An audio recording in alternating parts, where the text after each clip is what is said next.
I'm going to officially call the April 23rd meeting of Richland 2 School Board to order. We did meet at 6:30. Well, we met at 5 o'clock for a public hearing on the budget, and then at 6:30 we adjourned into executive session, and then we're now back in public session. There's a lot of people here tonight, a lot of recognitions tonight, and we're looking forward to that tonight. At this time, we're going to have a moment of silence. We'll stand for that and the Pledge of Allegiance. Would you please stand?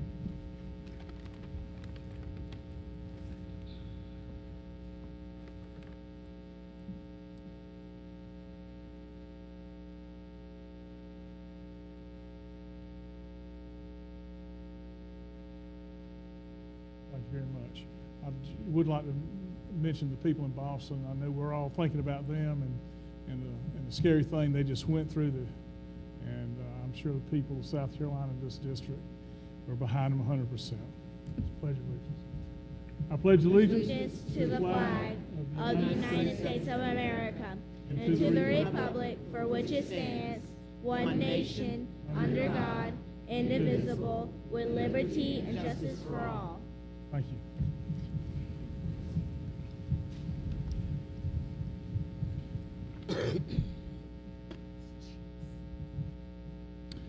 Do I hear item 5 is approval of a current agenda? Do I hear a motion to approve the agenda? So move. So move. There's a motion and a second. Inspector. Any discussions about the agenda tonight? Hearing none, I call for the vote.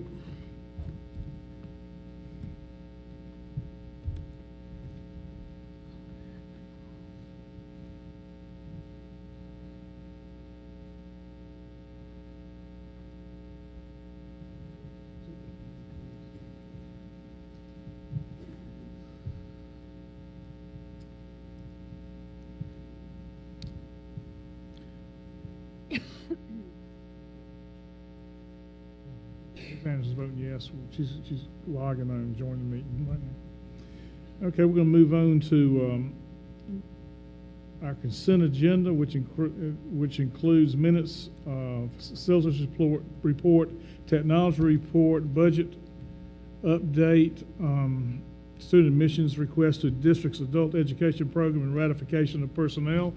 Anything about those right now? Do I hear a motion to approve that? So moved. Second. Second, Mr. Manning.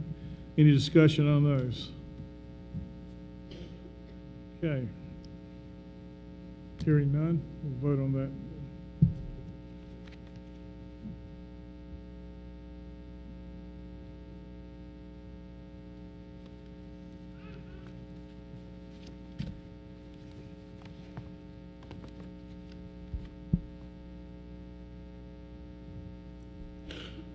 Thank you very much. By the way, Mr. Jackson is not here tonight. He's away on a trip. He will not be back in town till later on in the week, so we will be missing him. Okay, next item is our special recognitions. Mr. Blackstone, Ms. Brochu. Yes, at this time, Mr. Ken Blackstone, our Executive Director for Communications and Strategic Partnerships, will share information regarding special recognitions. Thank you very much, Mr. Chairman, Madam Vice Chair, members of the board, Dr. Brochu, and staff. Tonight we have many individuals and teams to recognize, and I would like to say to the audience as I call you all forward to please queue up to your right over here and walk through to receive your certificate, shake hands with the board, take a quick photo. Ms. Riley Stevens will be down here to do that, and then exit the opposite side of the stage over here.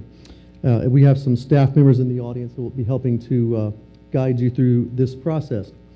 So with that, first we will be recognizing students from 3 high schools that recently came away from the South Carolina Health Occupations Students of America State Leadership Conference with a first place.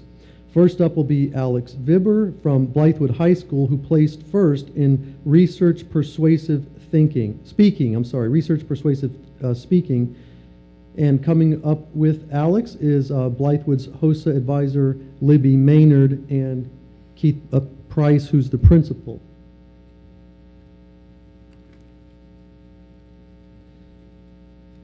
We have a couple of other HOSA awards after that, if you would make your way over to the side of the stage.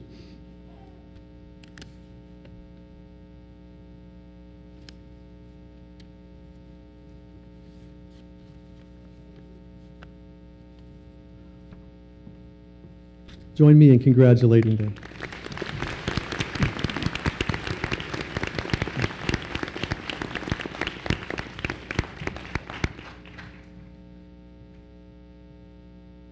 Next up, we have a group of HOSA winners from Ridgeview High School, and their names and categories are listed on the PowerPoint slide to my right. HOSA is the largest student organization that prepares students to enter the health care field, and joining the students on stage are HOSA advisors Mary Harmon and Diane Melton, as well as Ridgeview Principal Marty Martin.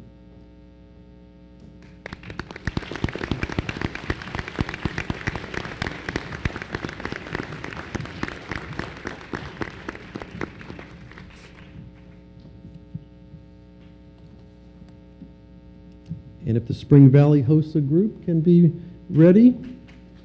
Did you get the photo?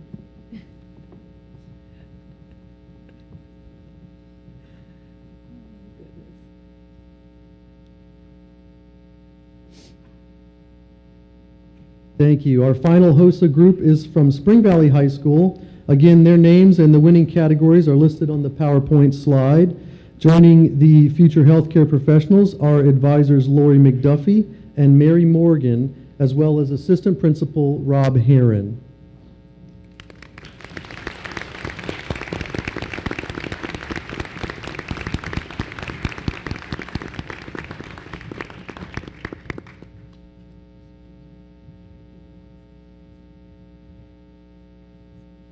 Model UN is next if you want to queue up.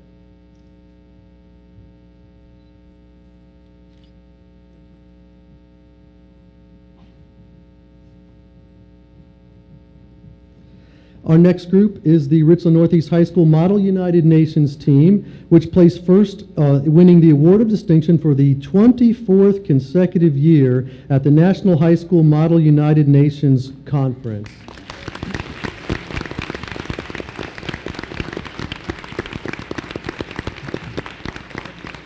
The team scored the highest number of points of any of the 4 teams receiving the award. In addition, Richland Northeast received the Award of Distinction for the position paper on the Republic of Turkey, the country the team represented. The team names are listed on the screen, and joining the group up front are team coach Lynn Washington and principal Sabrina Suber. Thank you.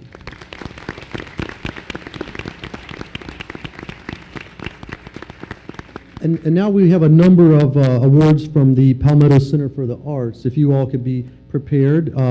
First up, we will have Kitty Johnbrin, who received first place for her original play, Astronaut, at the Palmetto Dramatics Association and South Carolina Thespian Festival held at Lander University in February.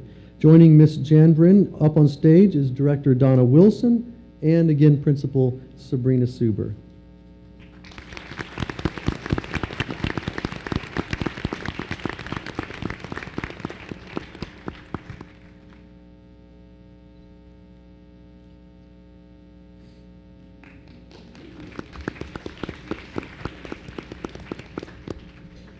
Next, we'll recognize Gal Almore, who was named Best Actor at the South Carolina Theater Association Convention in November for his performance in Tally's Folly. I would like to add that he and Kitty Janbrin both received All-Star Cast Awards for excellence in performance for their rendition of the play at the Southeastern Theater Conference in Kentucky. And joining Mr. Almore on stage again is Director Donna Wilson and Principal Sabrina Suber. Is Gal here? No, okay, all right. And the next group of PCA students, they were awarded a superior or first place in group musical category at the SC Thespian Festival for their performance of Bend and Snap from Legally Blonde the Musical.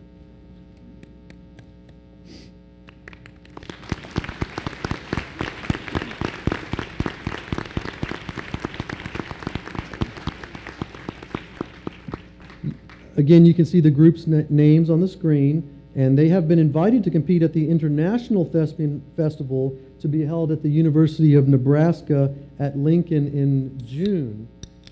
And guess who is joining the group on the stage once again? Donna Wilson and Principal Sabrina Suber.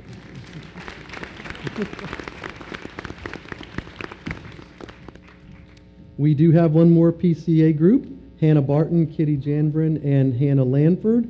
They are recognized for receiving superior or first place at the South Carolina Thespian Festival for their performance of the play, The Effect of Gamma Rays on Man in the Moon Marigolds. The group will represent the state at the International Thespian Conference at the University of Nebraska. Hannah Lanford received a superior rating for her performance. And joining the group up on stage is Director Joanna Criswell, as well as Principal Sabrina Suber.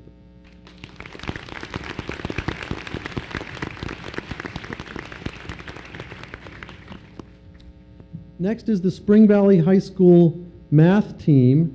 This group of math whizzes, again, names on the screen so you can see them, all earned first place among all Division I high school competitors in the 2013 USC High School Math Contest.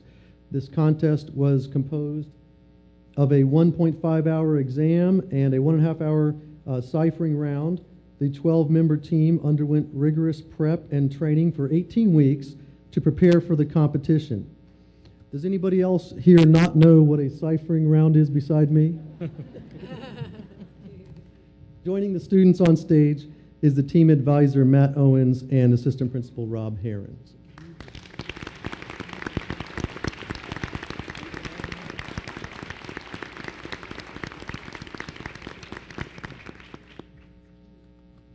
Our next recognition is for the Richland Northeast High School International Baccalaureate World School Improvement Council.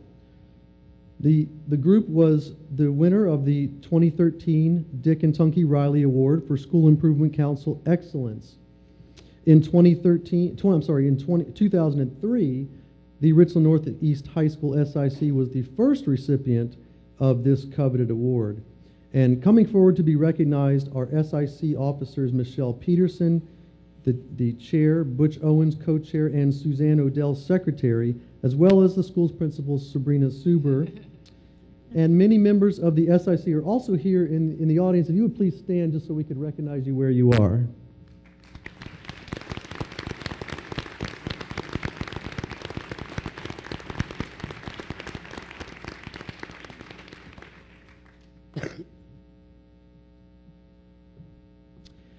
Next, we'll have the Pontiac Elementary School principal, Beth Elliott, who was named the South Carolina Council for Exceptional Children Principal of the Year.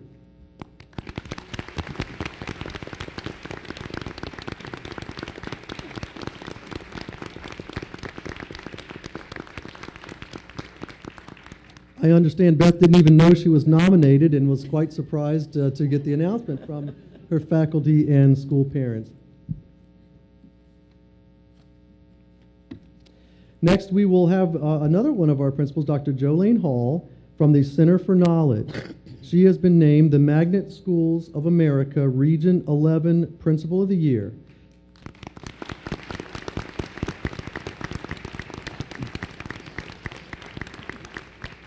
Dr. Hall has been with Richland 2 for 24 of her nearly 3 decades as an educator, and for the past 16 years, she's been the lead teacher and now principal of the centers which offer students the personal atmosphere of a small school with a focus on traditional subjects, discipline, and character. Now I would like to recognize Jill Avery Hart, the Executive Assistant to Deputy Superintendent Dr. Cheryl Washington.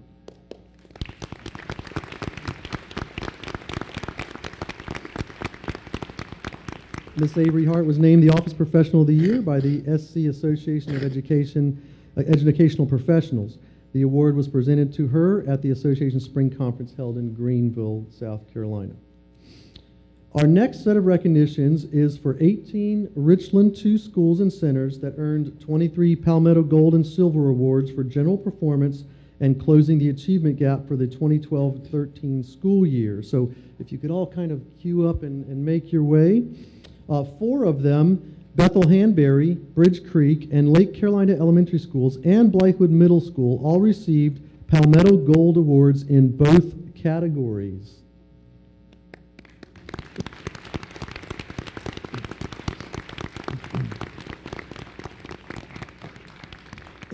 Bethel Hanbury received a gold in both categories, represented by Jeff Williams, principal,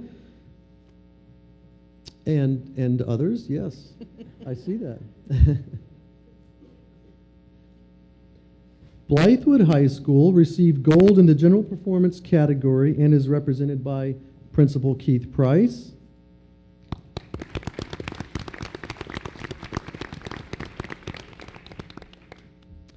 Blythewood Middle School received gold in both categories, represented by Principal Dr. Brenda Hafner.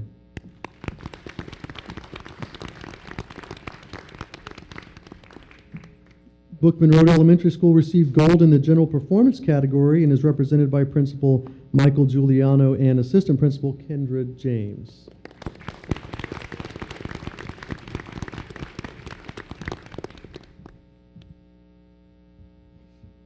Bridge Creek Elementary School is next, and they received gold in both categories. They are represented by Principal Arthur Newton and also his assistant principal.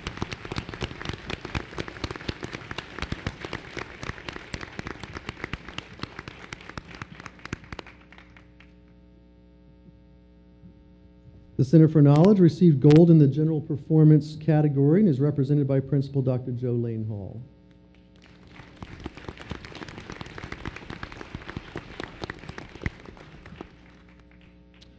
Forest Lake Elementary School received gold in the Closing the Achievement Gap category and is represented by Principal Dr. Cappy Steck.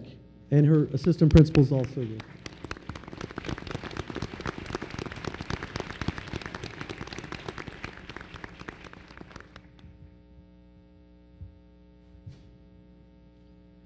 Killian Elementary School received gold in the Closing the Achievement Gap category and is represented by Principal Dr. Robert Scotland.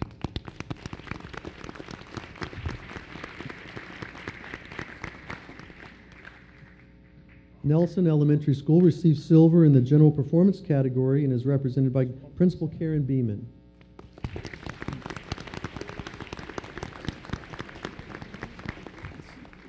Dr. Karen Beeman, thank you. Lake Carolina Elementary received gold in both categories and is represented by Principal Dr. Andrea Berry.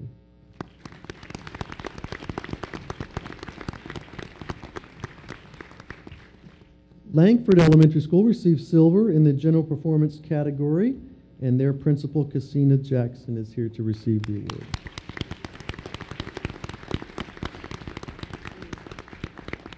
Polo Road Elementary received silver in the Closing the Achievement Gap category and is represented by Principal Marshalyn Franklin.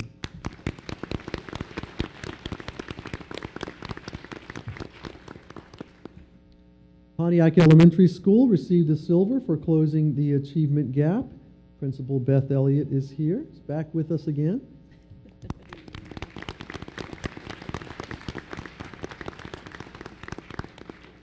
Rice Creek Elementary received gold in the Closing the Achievement Gap category, and Principal Sean Bishton is here.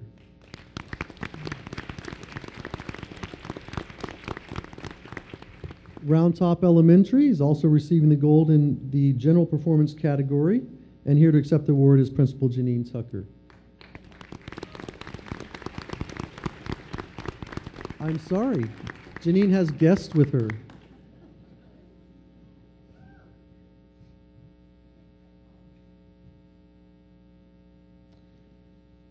Next up is Sandlapper Elementary School, who received the silver in the general performance category and gold in the Closing the Achievement Gap category, and Principal Linda Hall is here. Dr. Linda Hall.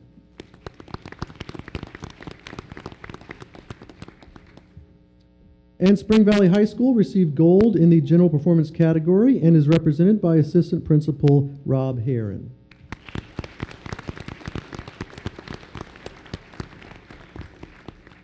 The Center for Inquiry also received the gold in the general performance, but their principal, Dr. Mueller, is out of town and unable to join us this evening. So we are down to our last group to be recognized tonight, the Spring Valley High School Air Force JROTC. The names of the cadets are listed on the screen. This group has received first place at the 8th Annual South Carolina State University National Society of Pershing Rifles Championship. That was on March 2nd. And they also received the 2013 Charleston Southern University Low Country Drill Regional Championship for the 18th consecutive year in February, the All Services State Top Gun Drill Championship in November. They received the National Certificate of Excellence and were named Eastern Drill Champions when they received fourth place at the 2013 Air Force National JROTC Drill Championships. And just today, the group learned that they have been named the 2013 Distinguished Unit by the Department of the Air Force Air University Air Education and Training Command.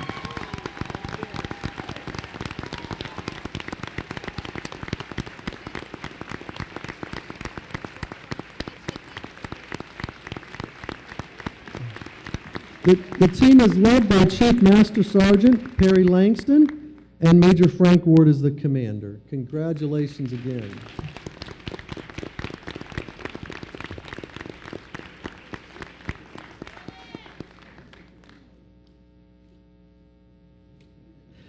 Let's have another round of applause for all the students and staff that were recognized tonight, along with their families.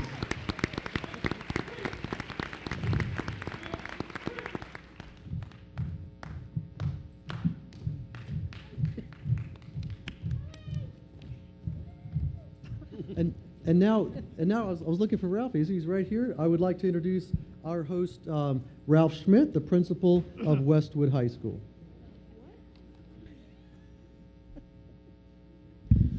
Mr. Chairman, members of the Board of Trustees, Dr. Brochu, and executive staff, it's a pleasure to welcome you to Westwood High School. And as many of you know, that it's hard for me to do anything less than a 3-hour tour of Westwood when you come and visit, but I'm going to do that job tonight. Our theme this year, since we just opened up in August, has been, a year of first. And tonight you're making history because you're the first school board to have a school board meeting at Westwood High School. So you go down in history tonight. One of the other things that's a first for us here, and we could talk about all the wonderful programs and the incredible kids and the exciting staff that we have here, but one of the things is we have the first firefighting program here in Richland too. And as you came in, you saw we have a fire truck. And we got very excited. So to get ready for this, I'm going to put on my Red Hawk helmet because they've named me the chief, and I got the big red one up here and all. But, these kids are incredible. This program is so exciting, and there's so many great things that are going to come out of it. So we have about a 3-minute video we'd like to show you about the program. And then our own Brinson Jameson, who is a sophomore here in the program, is going to talk to you a little bit about the program and what it means to him and what it means to our students here. But hope you enjoy it. But we have a fire truck, and we're loving to show it off. So welcome to Westwood.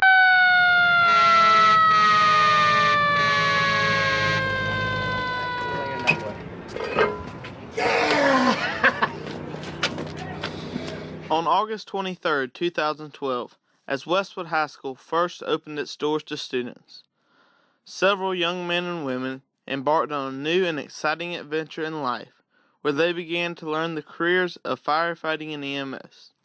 Principal Ralph Schmidt explains the importance of the program here at Westwood. I'm very excited about our firefighting and emergency medical services program here at Westwood High School. When we first started down this path of, what we were going to offer here at Westwood, firefighting and EMS were just two things that really excited me, and I wanted to see us be able to explore career pathways with our students, lead to certification, lead to other things that were there. So we are just adamant that this firefighting EMS program is a great fit here at Westwood, though. Instructor Steve Wilson, a 25-year firefighter and paramedic, teaches the fire and EMS course in a high-energy and interactive way, much like he has taught at the Fire Academy over the past 20 years. We teach the firefighting class, where the students will end up with a certification of Firefighter 1. In our EMS class, this year we do an introduction to EMS, and next year we'll be doing EMS 1 and 2. And those students will end up with a first aid and CPR certificate, and the EMS 2 will end up with a first responder certification. Now, our fire class will end up with a fire certification, but they will also receive first aid and CPR. Some of the things we've already accomplished this year is they've taken the Incident Command System class, which is put on by the Federal Emergency Management Association, and they've also done the National Incident Management System, both of those resulting in a certificate they can carry them throughout their career. Sophomore Dalton Wilson, a fire and EMS student, feels that this program is a good place to start planning for his future. I'm very excited to be a part of the Westwood EMS program. Being a part of this program allows me the opportunity to learn life-saving skills that can be used now, but can also be used in the future as I begin my career in the emergency services field. For junior Keon Harris, firefighting is the key to his future. The fire program is the reason I'm here at Westwood. When I heard about the program, I immediately knew it was for me. Not only was it a chance for me to explore a new career, but it gave me the opportunity to be a part of a brotherhood that runs deeper than the uniform and the helmet. It's something that's bigger than myself. Both classes are exciting ways to explore new careers. If you're interested in taking either of the classes, please schedule it for next year with your guidance counselor, or visit Mr. Wilson in room 440 for more information.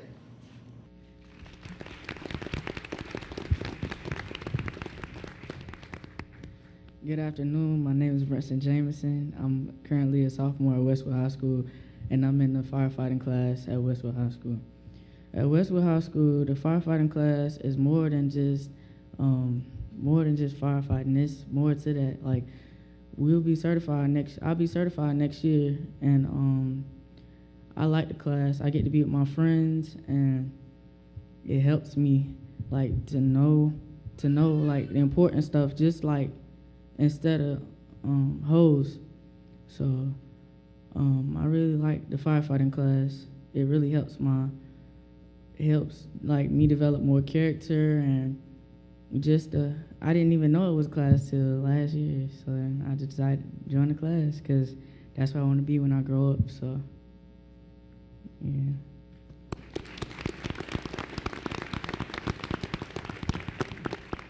As you can see, that this program is one of a kind. It's unique. It's leading kids down the pathway. It's giving them certification, but most importantly, it's given them, real sense of purpose for what school's about and what we can do here. So we're very proud of all of these.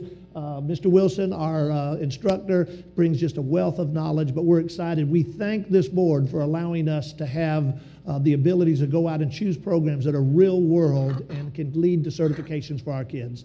Thank you, and we're going to let you get on with the board meeting.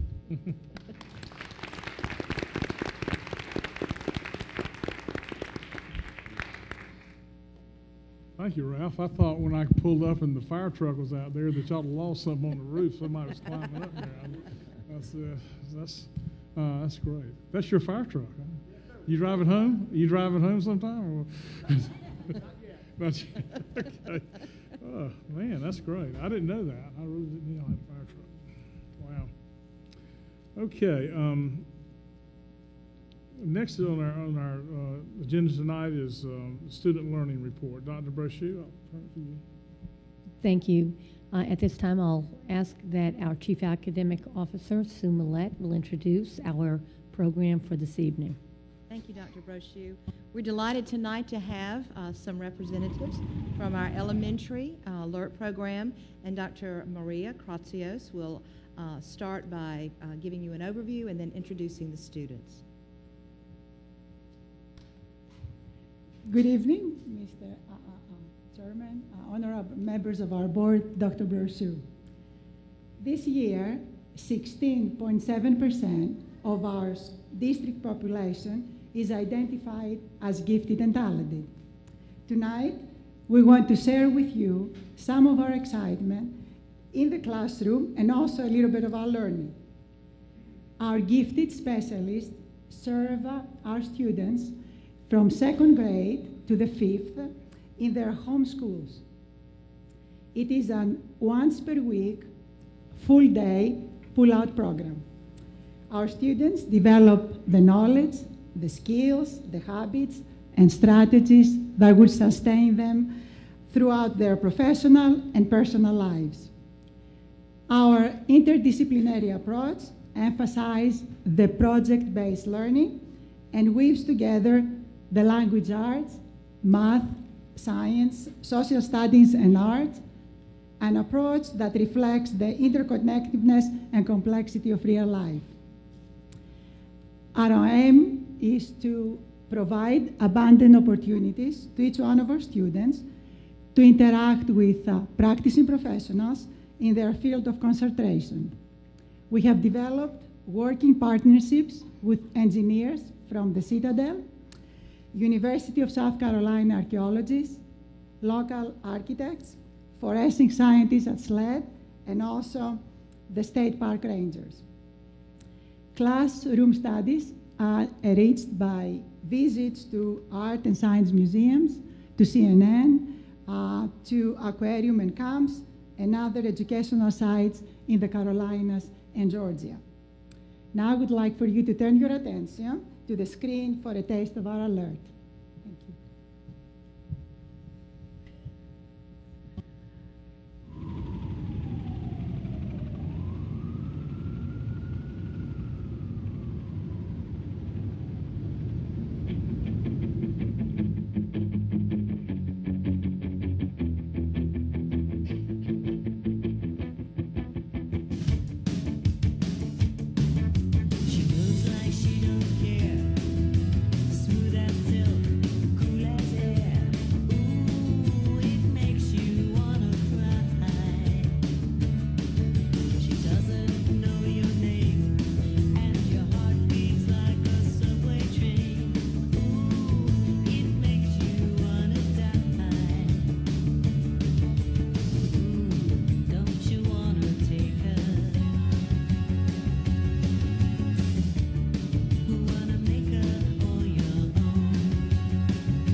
We start our alert day by encouraging students to think outside the box.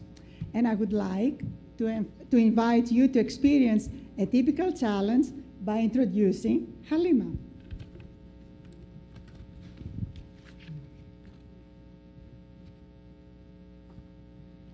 Hello and good evening. School board members. My name is Halima Adley. I'm a 5th grade alert student at Forest Lake Elementary. I learn by thinking critically and problem solving, and I enjoy challenges to keep me on my brain level. Every day in my alert class, we start the day with a critical thinking exercise to get our brain warmed up for the day. I would like to share with you one of the activities we do. You may now pick up the cue displayed in front of you. Each face on the cube has a name in the center, a number in the top corner, and a number in the bottom corner, all but one. Your job is to figure out the two missing numbers and the missing name. You can work by yourself if you prefer, or with a partner.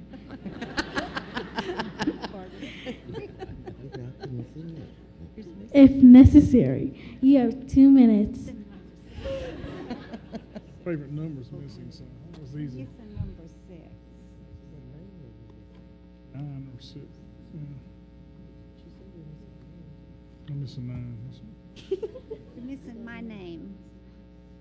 I would be number Where's 6. 9? Can I write it down here? We're missing a name and a number. I have a name. Name and 2 numbers, one in the top corner and the bottom corner. 6, 6, 9. Got a 2. I have a 1. Okay. I'm missing a 1 and a 6. Mm-hmm. No, 6 is in. And, oh, of course, I just wrote it on there. That's why I said. Okay, but y'all figured it out now, right? Well, just in case you didn't, let's go over the answer. The number in the bottom corner is 2, and the number in the top corner is 6. The name is Albert. Let's explain why. Albert's the name because opposite sides have male and female names. 2 is the number because that's how many letters the 2 names have in common at the beginning. Alma and Albert both have A-L in the beginning. 6 is a number because that's how many letters are in Albert. And for Alma, she has 4. 6 is also the number because if you look at the rest of the numbers on the top corner in the other faces, numbers 3 through 8 are displayed. This is a kind of activity we do in my alert class. I believe that thinking critically is an important thing to know and do in life, and it will come handy during problems in life that you face. Thank you.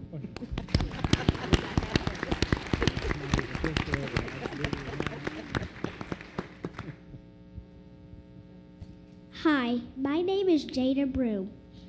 I am a 3rd grade alert student from Rice Creek Elementary. I am a writer and illustrator. In Alert, I am able to use my interest and talent in writing in many different ways. This summer, I created an alert project that showed how I write and illustrate my own books. Tonight, I want to share the research project I did when we were exploring ancient civilizations. First, I chose a topic, the terracotta warriors of ancient China. I wrote down questions about the topic I wanted to learn. Next, I took notes from the resources that I had in class.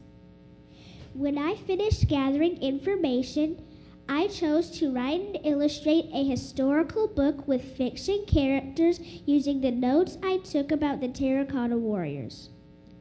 I created my story to tell what I had learned in my own words. Many of the same characters that I have used in my other books are in this book too. If you read my book, you'll be able to learn what the terracotta warriors are, why they are important, and what they tell us about ancient China. I was able to use my interests and talents to learn how to research and share what I learned.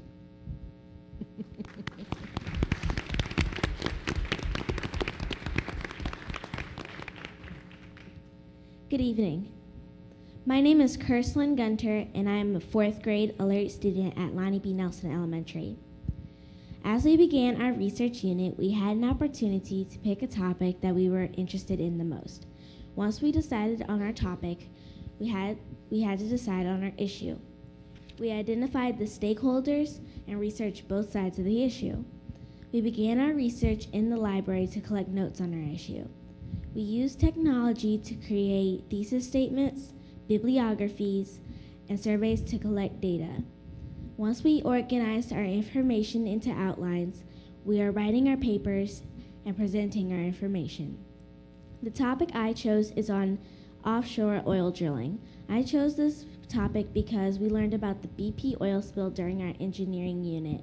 And offshore oil drilling sparked a huge debate in our country about how it affects our economy and how it affects our environment. What I enjoy most about this research project is that I get to learn more in depth about a topic and explore an issue that has an impact on our world. Thank you.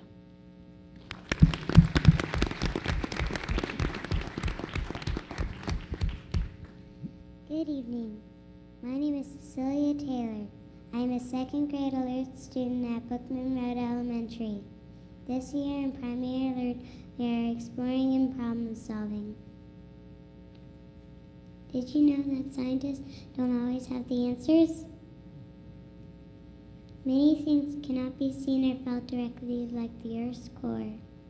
Scientists have to gather evidence and build models to understand and explain how they work. These models are called black boxes. We learned how scientists think using black boxes like this.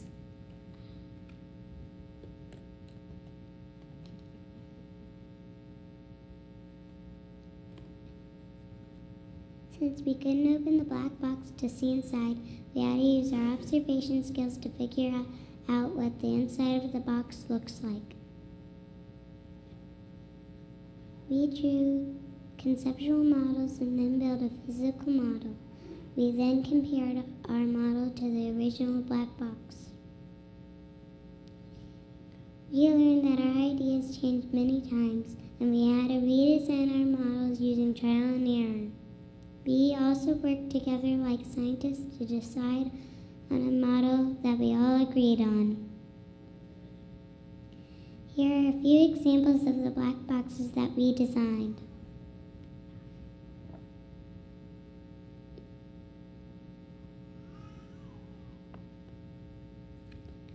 We discovered that each box has a marble that moves around.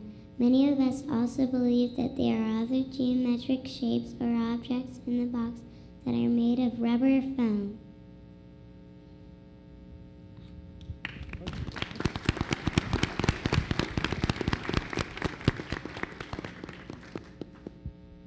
Good evening, Dr. Brochu and board members. Hi, my name is McLean Brown, and I'm a 5th grade alert student at BHE. Last year, we studied an architecture unit where we used geometry and measurement to create blueprints and transfer those blueprints to foam and then decorate our houses. We each got to choose a style and research the historical, political, social, and cultural events that impacted that style. The style I chose was Greek Revival. I chose this style because Greek Revival houses are very simple and last very long.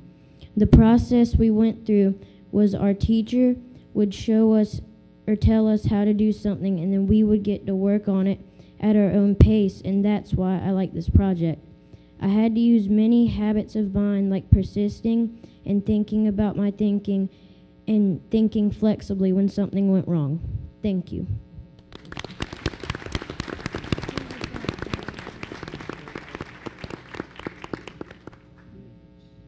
In Alert, I can learn, write, build, draw, play, measure, read, express my thoughts and myself, and have fun without wasting time. Our field studies and alert days are the color of gold because they give us golden experiences.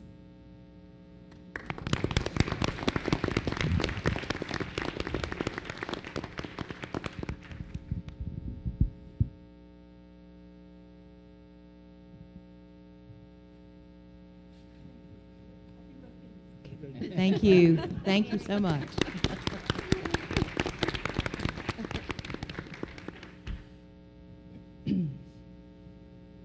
Great job. Great job.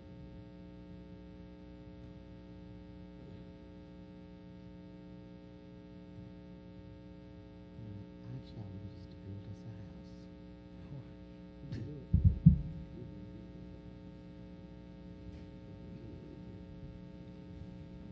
Does that conclude our student focus? Yes, I'm sorry, yes. Thank you. Just need to teach these children not to make the board look too bad. I mean, that's I had trouble with it little too. soft skill there, you know. We got the hard ones down. Man. All right. This is our first session of public participation. At this time, I will invite anyone in the public who would like to address the board. A 3-minute address would be great, and keep it in that time limit and professional and concise. We ask for your words. Is there anyone at this time? Did anyone sign up? No one. No one signed up. Anybody would like to address the board? Pulling the trigger quick. Thank you. Got a long night. Voting on our executive session items, student appeals. Do I hear a motion on student appeals? Mr. Chair, I'd like to recommend that students number 1 and 2, we deny the appeal. Student number 3, refer to Blythewood Academy. Student number 4, refer to Blythewood Academy with LRADAC. Student number 5, we deny the appeal. Student number 6, we would like for that to be pulled out. Student number 7, we refer to Anna Board. Student number 8 to Blythewood Academy. Student number 9 refer to Blythewood Academy. And student number 10 refer to Anna Board. I'll second it. There's a second by Ms. Brill.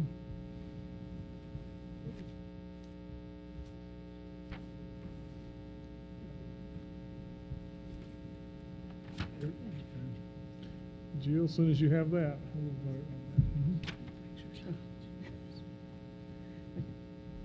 Jill, do you have any questions? Okay.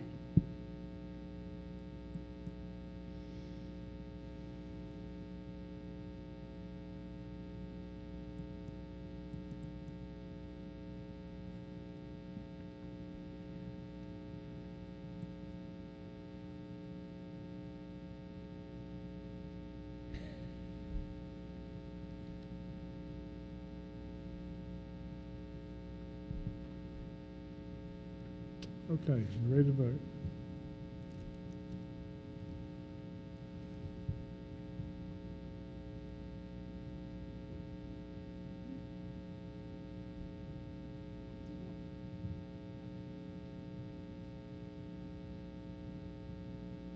Okay, unanimous vote.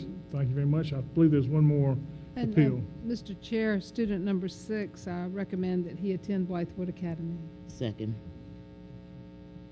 Any discussion? Okay.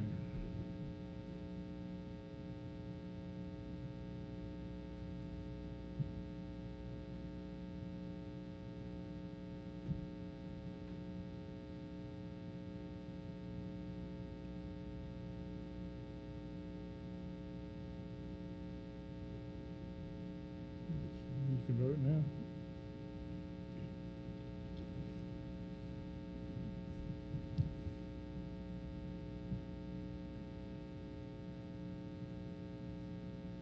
Thank you very much. 6-0. Thank you very much. Okay, I believe that concludes our executive session items. And we'll go to old business. Action requested. Approval,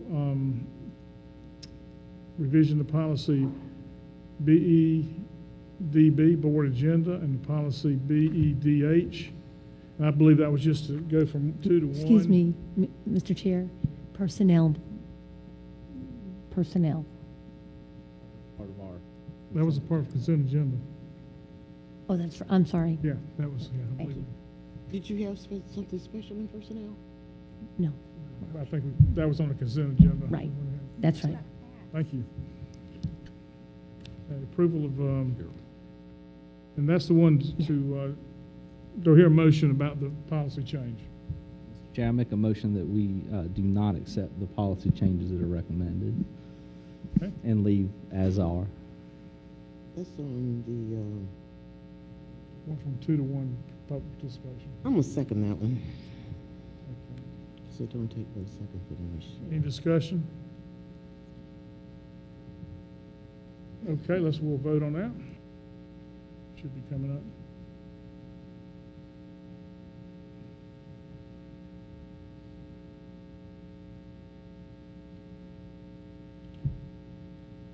That's not a good place to go to work, man. You can't see the board. Hmm.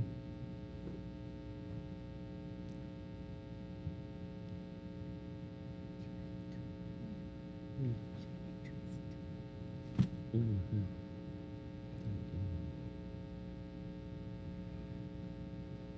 That's 5-1. Okay, 5-1, okay. So next item on the agenda, that passes 5-1. Approval of budget for next year, 2013-14 general fund budget. This is the budget we've had 2 public hearings on. We've had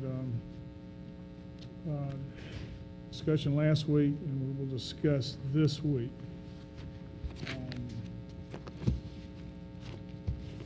This is for action. I'm gonna have to. I guess we'll have to discuss it. We need probably need a motion to do So table. to discuss the budget. We need a motion. Mr. Chair. Mr. Chair, I make a motion that we approve the 12 mil increase. Okay. Hearing no second. Do I hear a motion? Another motion, Mrs. Spector? Mr. Chair, I would make a motion. I'd like to make a motion to maintain the current millage at the 282.5 mils. Do I hear a second? I second it. There's a motion and a second. We can discuss that. We can discuss that motion, and which is to maintain level millage at this point. I know there's some things that we'd like to discuss, especially some items. Anything, Ms. Brill, you would like to talk about? You know, talking about the 0 versus the non-mills, there were some things in the non-mill category that, my understanding, we could use some other funds to use. And I'm interested in having that conversation. Okay. I wanted to keep the school resource officers, and if we could use carryover money to fund some of the other things. And if that would put us down, instead of 9 mills, to about 6 mills. I think that's worthy of our conversation. And On the, you're talking about resource officers. That's actually the additional officers that's been proposed. Is that correct? right, yeah, 4 additional.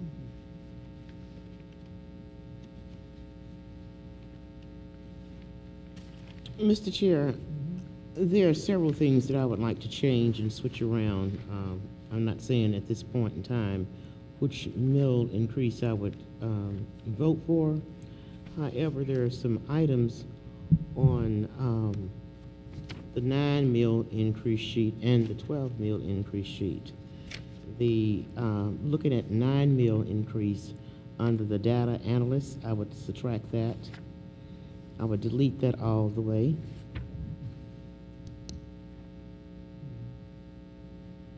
I would delete that. I would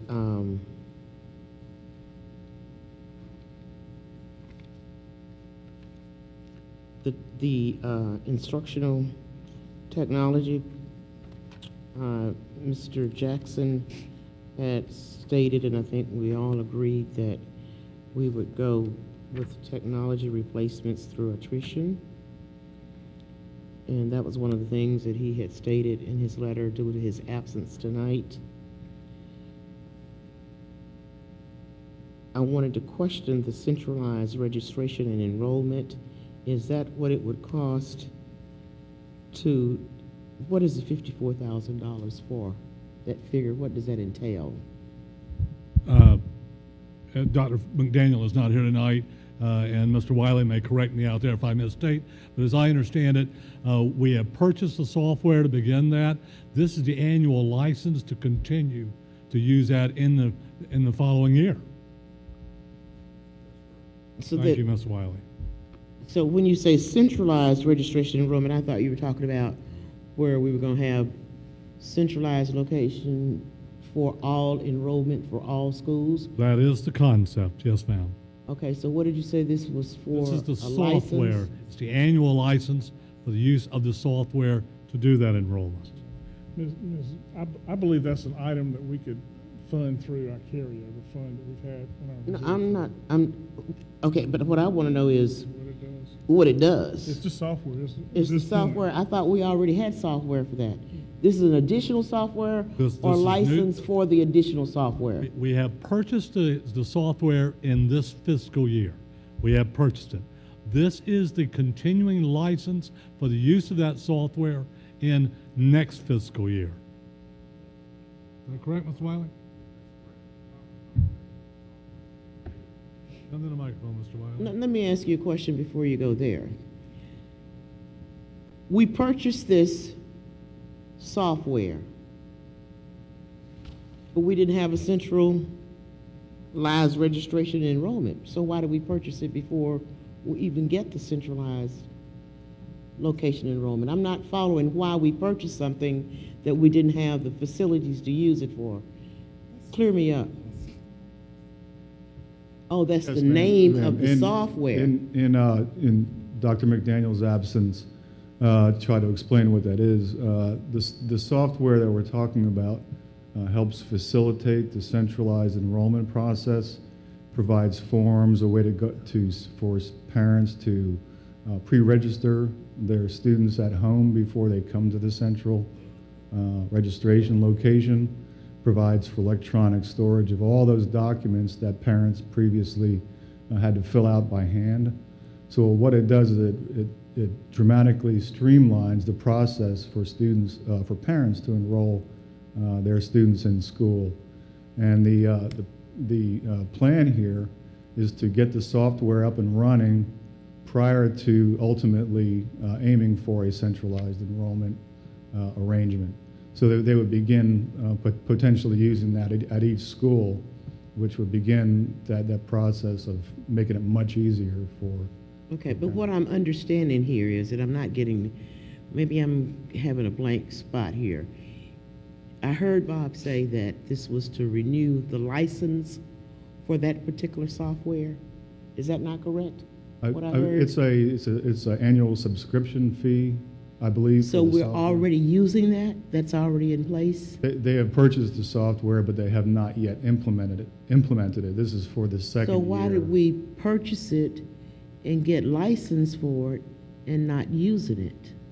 We are going to use it. And this is me, Ms. Anderson. We have to train everybody to use it. It's going to be used by all the schools, registrars, as well as the registrars at the district office. And it's a training process that they have to go to in order to be able to use it correctly. We think it would be too much to start with the central facility and start everyone coming, all our parents registering now at that facility while we're trying to get familiar with the process ourselves. So the first thing is to get everyone at the school familiar with the software and using it, and then phase in to go into a central facility. So you bought it, when did you buy this? When did you purchase it? Just this spring. Okay, so you just purchased it Just this bought it. spring, and now you're in the process of training. And so this is the cost for next year's license. Yes, ma'am. But you will be training everybody on it, so once you go to a centralized location. Okay, and now, Dr. Fleming, I hear you say that we can fund that out of other sources. I think that's one place we can. So that I can write delete on that Or you can say for myself. reserve or whatever you want to do. There's some things. Now, on the resource officers, where you have 4 resource officers, additional resource officers, is that for 4 resource officers to share between elementary schools, or it wasn't identified on here? It just says resource officers 4 additional. Is that for, where are we going to place them? In the elementary schools? To be shared among the elementary schools. Share among, so how many do we currently have in the elementary schools? 0. That's what I thought. So how are we going to share 4 resource officers among how many elementary schools do we have? 18. You think that's an adequate amount? Ms. Anderson, I believe, I believe it's a step in the right direction. Does it take us all where we might wish to go? The answer is no. But Dr. Brochu, it's a step in the right direction.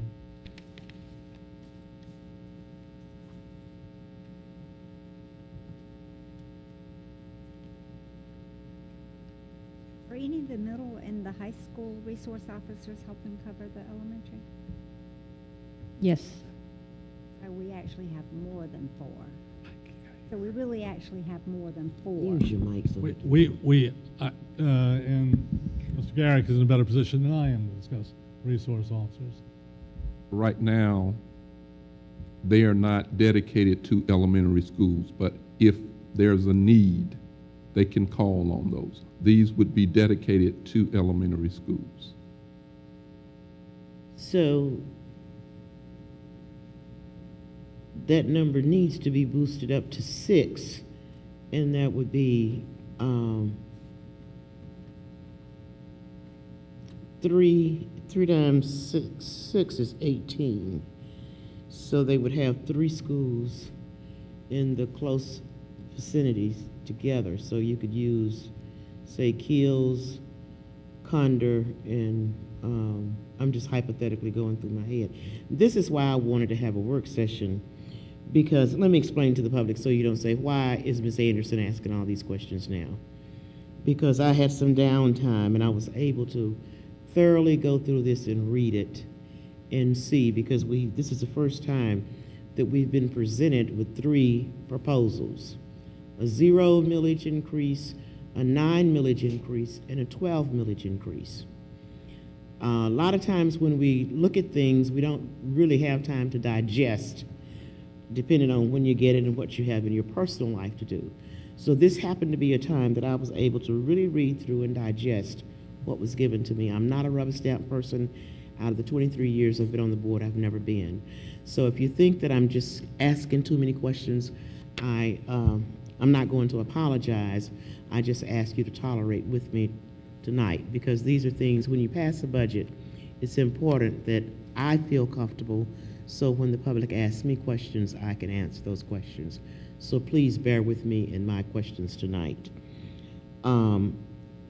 So I would think 6 officers, then 6 officers would be doing 3 schools each. And so the money, as I go through it, and I think that was all I picked up on that area. Then when I go to because there was nothing on the 0 meal that I would really question. But then when I go to the 12 meal increase, I would delete the support staff quality development person. I think that we have enough people in the district office that some duties can be combined, shared, or whatever. So that $111,000 could help out with the resource officers, in my opinion.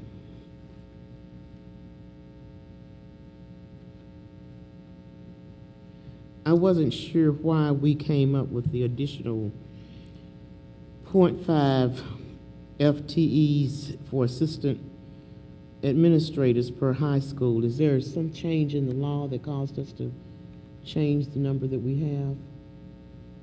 No, there is no change in the law.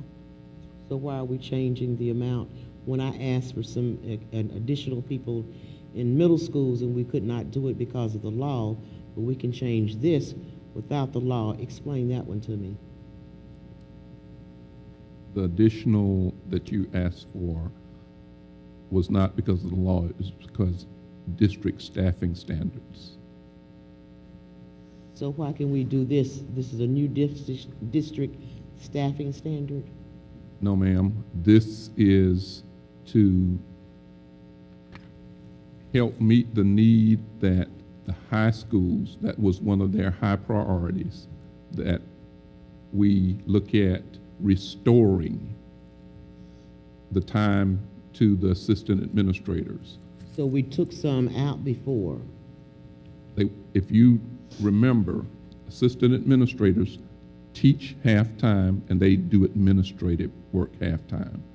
The priority that was asked for, or what was asked for, is that we restore them to full-time administrator status, not assistant, not any teaching. That was what was requested. This is an attempt to move in that direction, but it will not fully restore. So those positions that we took, what did we do with those positions at that time we took them away? We didn't take them.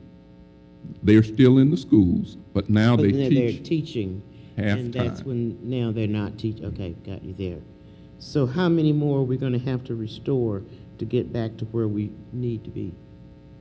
I would have to look at that, but this would give each one of the high schools the ability to make one assistant administrator of their choosing full-time. Am I correct on that? Yes, full-time as in administration without yes. teaching responsibilities. Right. So the way this reads, there's 0.5, which would equal to 2.5. So what you going to do with that half person? That would, they already have. Well, no, that says 2.5. There are 5 high 0.5 is schools, the half. and each will get a 0.5. Okay, So good, that 1 will point. restore So that- one administrator back to full-time status without teaching responsibilities. So how you know which school you're going to put them in? That would give each one of our high schools 1.5. 0.5. One person at a 0.5. If they restore one of their administrators, they give that 0.5 to one of their assistant administrators, then that assistant administrator would be full-time as an administrator.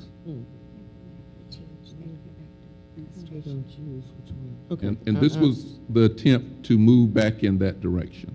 In other words, we went in one direction, and now this is. It didn't work, so we got to go back where we came from. Basically, is what we're saying. We're not saying it didn't work, but this was a priority by the high school principals. Okay. And I've already dealt with the data analyst. Tell me about that position, please. I can answer your question about the data analyst. This would be somebody to work with Mr. Potts. And over time, as we've grown as a school district, and you might remember that the state added another accountability system with the A through F grading system, plus the number of requests that we get from data from our schools, as well as from the school board. The expectations for the amount of data and the demands of the accountability system have increased pretty dramatically, and it's really more than one person can do. Okay, so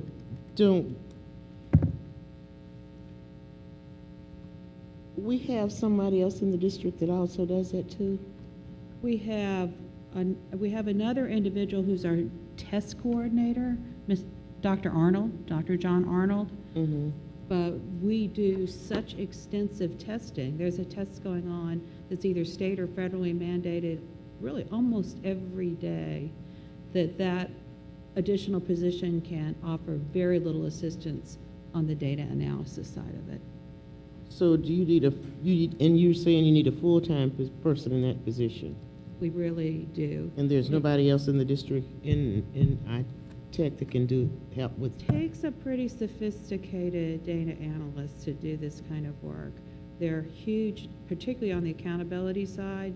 They are huge data sets, and in those report card and rating systems, even 1 or 2 student errors can change a rating. So those sets come in, they have to be analyzed carefully, cleaned up. And then, as I said, in addition, there's the work that we need to do with providing the data that schools need to have to make more informed decisions. And the board frequently has requests for information for class size and test scores, professional development evaluation we're working on now. So those are all things that impact that office. And it's just become unwieldy with really only one person who can dedicate themselves to that. Ms. Anderson, I support the data analyst position. I think that as we move forward, we look at where businesses are going, stripping down big data, as they call it, to better analyze where we are, where we can make improvements, improve in efficiencies. And I think that the lifeblood of a district is analyzing the data to make better decisions about where we go in the future. And I think that it is more than one individual can do if we are truly looking at data, utilizing it at the classroom level all the way up through administration and the board. I believe that it is something that we should consider for our budget. Thank you for your input. On Spears Creek Road, that says CDC 8, is that you're asking for 8 part-time assistants and 1 additional hour a day? Ms. Anderson, currently with the National Association, you have to have 2 adults in this program at all times, and so they have flex schedules. What's happening is that these folks are part-time, and so when a full-time position comes available, then they naturally want to gravitate toward that. This would give them enough to get benefits. I think it would pay for itself in the long run. They also, Spears Creek has to do the sled checks. They have to do all the background checks for these folks, and to make sure that they are approved to be in a child development program. So this is something that's been going on for a long time, and they keep losing their teaching assistants, mainly because of the lack of benefits. But my question was, you have 8 part-time people? Yes, ma'am. I want to make sure I'm reading this correctly. That's correct. You have 8 people, and you want to increase each one of those 8 people to 1 hour a day. Yes, ma'am. So that they can gain benefits. That's correct. Okay, it wasn't clear to me on the way some of this stuff is written. It's sort of like, I want to make sure I have a clear understanding of what I'm reading. Thank you. Talked about the Child development, is that a fee? That's a fee? That's a fee paying, yes. Or does it cover this? No. They are, they are making money, but they're not making a lot of money. They have to be self-sustaining. And so what happens, as I said, because by law they have to meet the national requirements, they have to have 2 adults in the classroom at all times. And so they go till 6 o'clock in the evening. So it's a long day. And so, and we have not raised the fees in a couple of years. I think we did maybe 3 years ago, 4 years ago, just a little bit, but we have not raised the fees. When you say that we're gonna, you're wanting to raise the fees, Bob, where is it reflecting in the budget where we're paying the benefits? Ms. Spector, I'm sorry, I'm going deaf. Could you if we add the extra hour to the 8 part-time people? Yes, ma'am. Where in the budget are we reflecting where the benefits are going to be paid? The additional hour that is here would include the benefit cost for those folks. But that's just for 1 year. Yes, this is for 1 year. That's correct. It would be part of the permanent budget if the board approved this. It would roll forward. It would be recurring. And if I recall right, the fees we're charging for our program are at the top of the market, I believe the last time we've looked at it. And if I recall right, I'm looking at it my staff, I think we're actually subsidizing this a little bit right now out of the general fund budget. And I see a head nodding out there. Thank you, Ms. Tonini. We are subsidizing it to some degree already. So it's hard to say it's they make money if we're subsidizing it. Dr. Fleming, it is not an inexpensive program. It is a wonderful program. It's an incredibly successful program. I see Dr. Ms. Millette nodding. But we have had, even keeping our rates at the top of the market, we've had to subsidize it to some extent.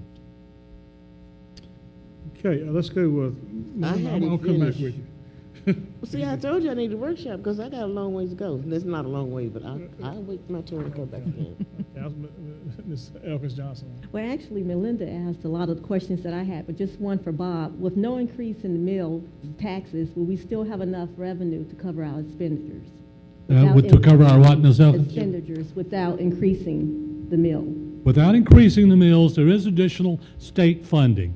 There's also some increase in the growth of the mill from local revenues we will also receive as well. That is the revenue, the additional revenue you see in the zero mill proposal that would cover the increase in the budget. And just one more question. Yes, ma'am. As I was looking at the 12 mil, it indicated that if we go that route, teachers will receive a 5.1% increase in salary. Am I reading that correctly? It would be a 2% increase. No, ma'am, it is not a 5.1% increase. That's a 5.1% increase in the budget overall. The pay raise is a 2% proposal for staff. Yes. So why do we have this 5.1? That's the growth of the budget overall. There are other things other than the pay raise in the budget proposal increase. Okay. Thank you.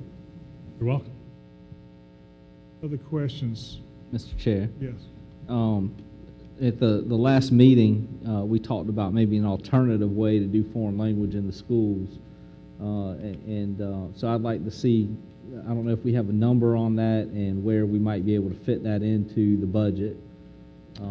I think you sent me an email regarding maybe some software that we could use. Sue, Yes. do you want to talk to that? Yes, in your board brief, I gave you some information. Actually, Ms. Ratchford prepared that.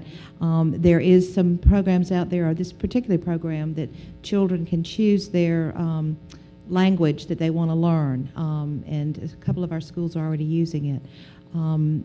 We can certainly take a look at maybe piloting a foreign language program at one of our elementary schools.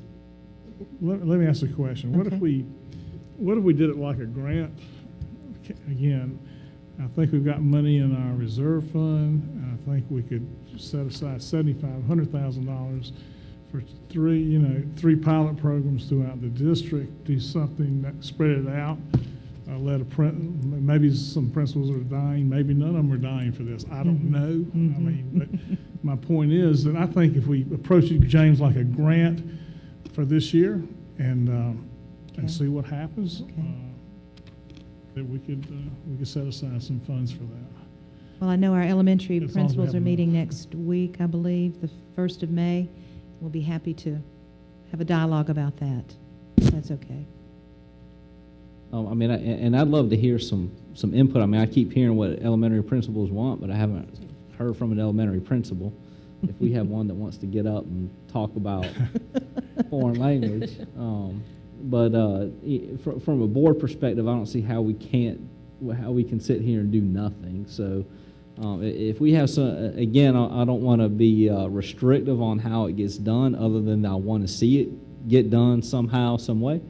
And I want to see some kind of accountability that we're following that to make sure that it's being used, that we're making progress, that it's real and not something, piece of software we throw in that never gets touched. That's as long as I can get some sort of guarantee that that's the direction that we're going, then I'm comfortable with that not being a direct budget item, if that would fit your What was needs. your question? Mr. Manning, I'd like to make one comment. They're welcome to speak, but this is not the time to add any foreign language, because I can tell you our HR department's already having trouble just finding the basic teachers like math and history. And I think our focus as a board, we need to be focusing on finding those type of teachers and getting them in place before we bring in any other new. Ms. Spector, I think that this software, if I'm correct, would not require any additional teachers. The software teaches the lesson. So this would be a matter of students already have, my daughter has a menu of software applications she can use in the school now, and she can take the time to go through those. Am I correct that this is the sort of thing we're looking at, so it wouldn't require additional staff? That's correct. Can I hear from?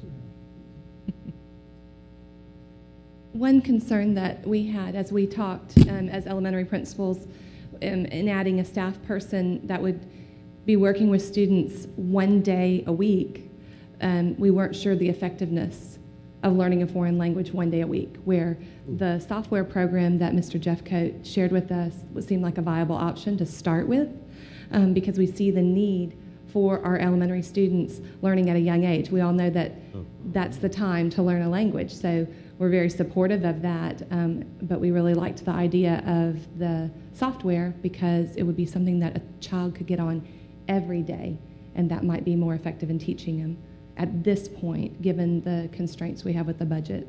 So I'm hearing you correct that it's not that it's not a priority for you guys. It's either we do it or we don't. We can't half do it, and we're not going to get good results. So the software program is something you feel like would allow you some traction, not take away from the other things that you're doing in the school and cause an additional burden, so to speak, on you, but provide something that you feel is necessary for 21st century skills. That's a priority for us, but there were other things that were of greater priority. So budget-wise or time-wise? Budget-wise. So time-wise, you're good. Budget-wise is the time. We always need more time. So well, you can help us with that. That'd be great.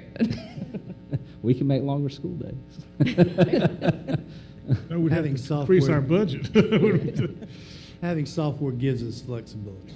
It gives you the flexibility. So y'all, if we were to do software and we can find a way to that works for you guys, that makes me happy. We can move forward and we have a good compromise. Does that sound correct? Then, Mr. Chairman, if it does not have to be a direct budget item, as long as I have the assurance in public that we will move forward with this pilot, we will hear back from this on sometime throughout the next year, and that we can continue to look at this in ways to grow the program. As long as I have that assurance, I'll let the budget item itself go. Well, I think that's about the only way it has an opportunity that you're looking for. I just want to be honest with you. I think, personally, I'm with them. I understand. I think they're right on. Yes. I was just going to say we'll certainly follow through with that, and we'll discuss it at our principals meeting next week, and get it rolling for you. Okay. Okay. Mr. Chair, my other question was, as I look through a couple of these other budgets, I see on the 12 mil we have a nurse itinerant position, which is a compliance issue with CDC requirements. I look in the 9 mil budget and I see the STEMS program that we've already approved. One of the things that I haven't, that's not here, but that's a zero. Okay, that was zero. Okay. But I do see the nurse itinerant position. Then I've also this afternoon, and I know that Mr. Davis and HR has not had time to look at this, but look at, I think some of our psychologists, if I remember correctly, were not commensurate with some of our surrounding districts to look at what that might cost to get them commensurate. Because they certainly are a highly skilled position that we would hate to lose. So those are some of the other, but if I can at least for now get a comment on, the required nurse itinerant, how do we budget for that out of a 0 mil budget? I'm not sure that's I think it's more to make sure that person would make sure we comply with CDC. It's not a requirement. Am I right or wrong on that? I'm going to ask Dawn McLeod, who is our lead nurse. Dawn McAdams. I'm sorry, McAdams. We have two I Dawns. understand. You just got changed.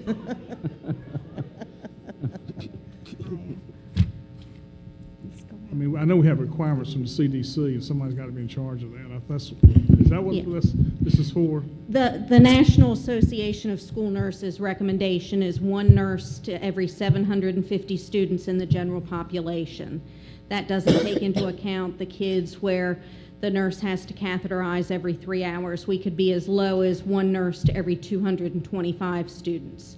And right now we're at about 1 nurse per 883 students. The surrounding districts have 2 nurses in their high schools. We have 1.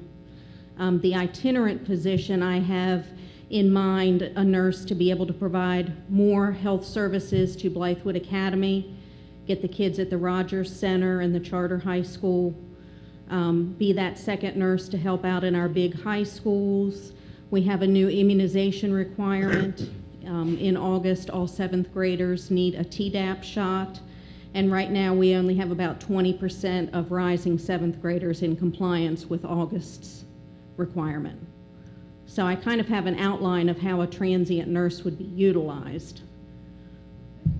Is there any way that we could use our athletic trainers at the high schools to assist with the nurses? Would that be in compliance, or does that not work? No, they're in the classroom teaching when they aren't doing their athletic training duties. We have to make some revisions in our medication policy for next year, with parents having to provide a physician's prescription even for over-the-counter medicines. So we have a lot of changes next year. And we have a lot of schools whose health room assistant position is utilized elsewhere, and the nurse does not have a health room assistant. And that's at elementary and high school. We budget for them, but then they use them for other things? Yes, sir. How many, do we have any LPNs or all All nurses? RNs. No, the state did pass the law that we could hire LPNs, right? Yes, ma'am. Could you use some LPNs? We could look into that, but then we also have to look at the supervision of LPNs and things that an LPN cannot do. True. Because the part of the School Nurse Fitness Act, where we get grant money for elementary school nurses, is the mandated healthcare plans and emergency action plans. And the nurses, when they're seeing 70 to 80 kids a day, there's just not that time to get to all that paperwork. That's true. Thank you, ma'am. And also, Mr. Chair, the last thing that, I know that Mr. Jackson's been adamant that we not add IT positions. As we move forward, I'm sort of struggling though. I mean, we have such a huge investment, and the number one thing that we keep hearing is that our teachers are just clamoring for more training and more help on how to use that technology to be effective in the classroom.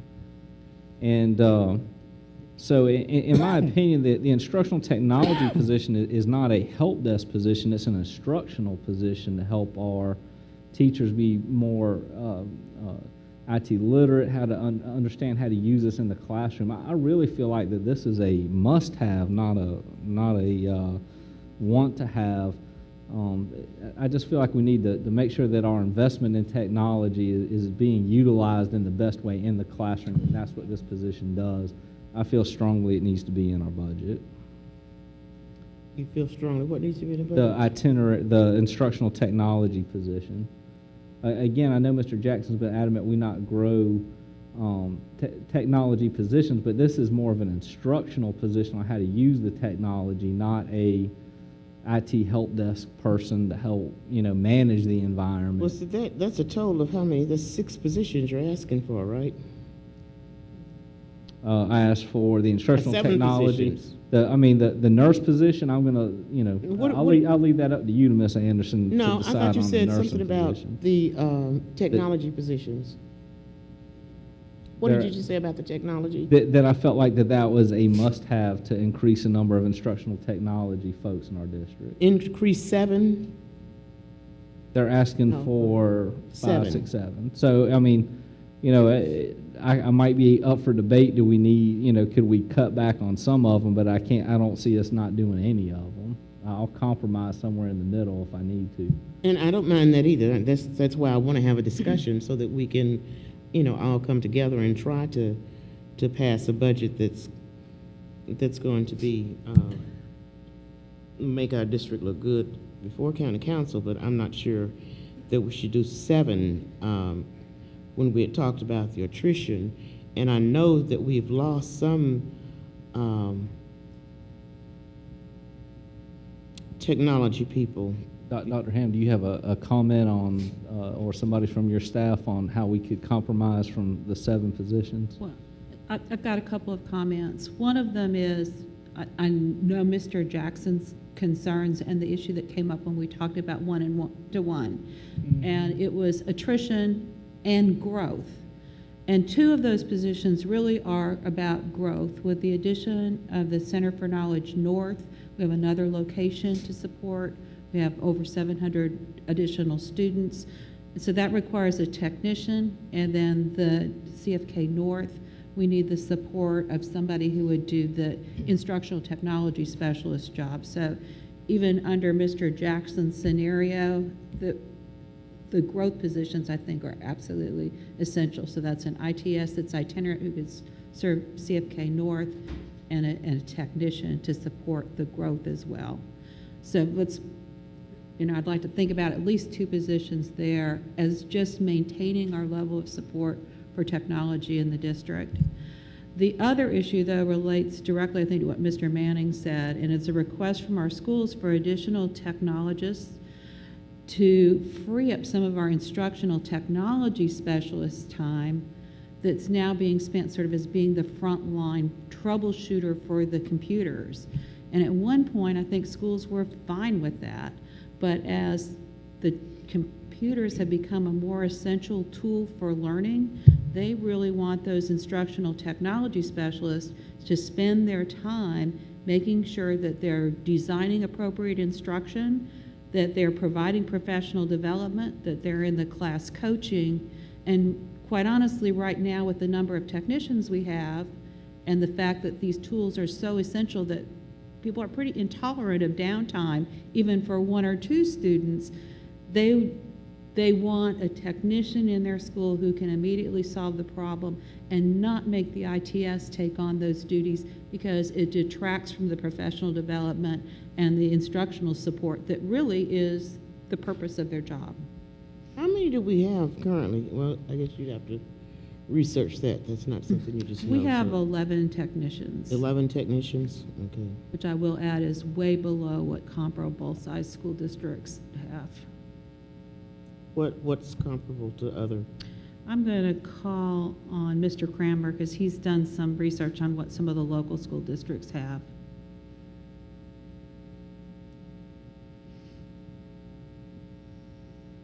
If you look at some of our neighboring districts that are somewhat smaller in size in terms of number of students and have a similar technology implementation, I know one of our neighboring districts has 22 technicians supporting a district that would be comparable to Richland too.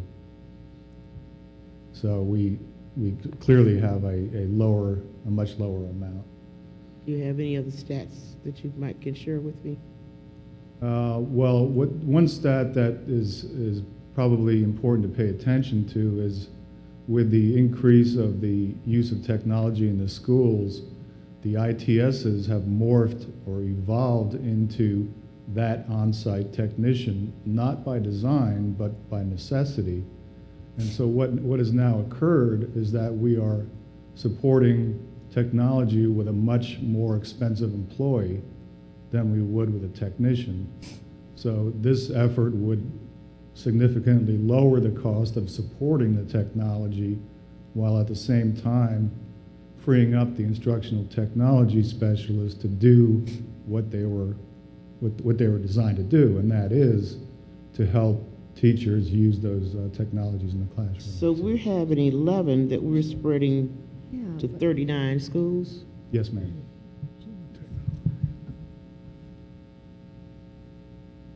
I'm interested in seeing how they work that. Okay, So thank I think you. that makes me want to go back Thank to say you. I think we need the full 7 positions.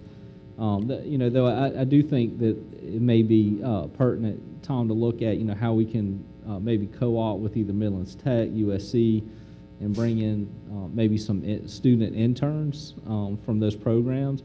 I know that takes time to manage and look at, but I wonder if there's not some kind of basic, simple type things that they might be able to assist with and help speed up some of this process, or even students within our own district. But when I look at those numbers, I think I have to support the full 7 because we want those ITS people in the classroom helping with our lessons, which is critical. And I guess I'm going to disagree with James, because when I think about ITS, I thought part of their responsibility was to take care of those technology needs that the schools have.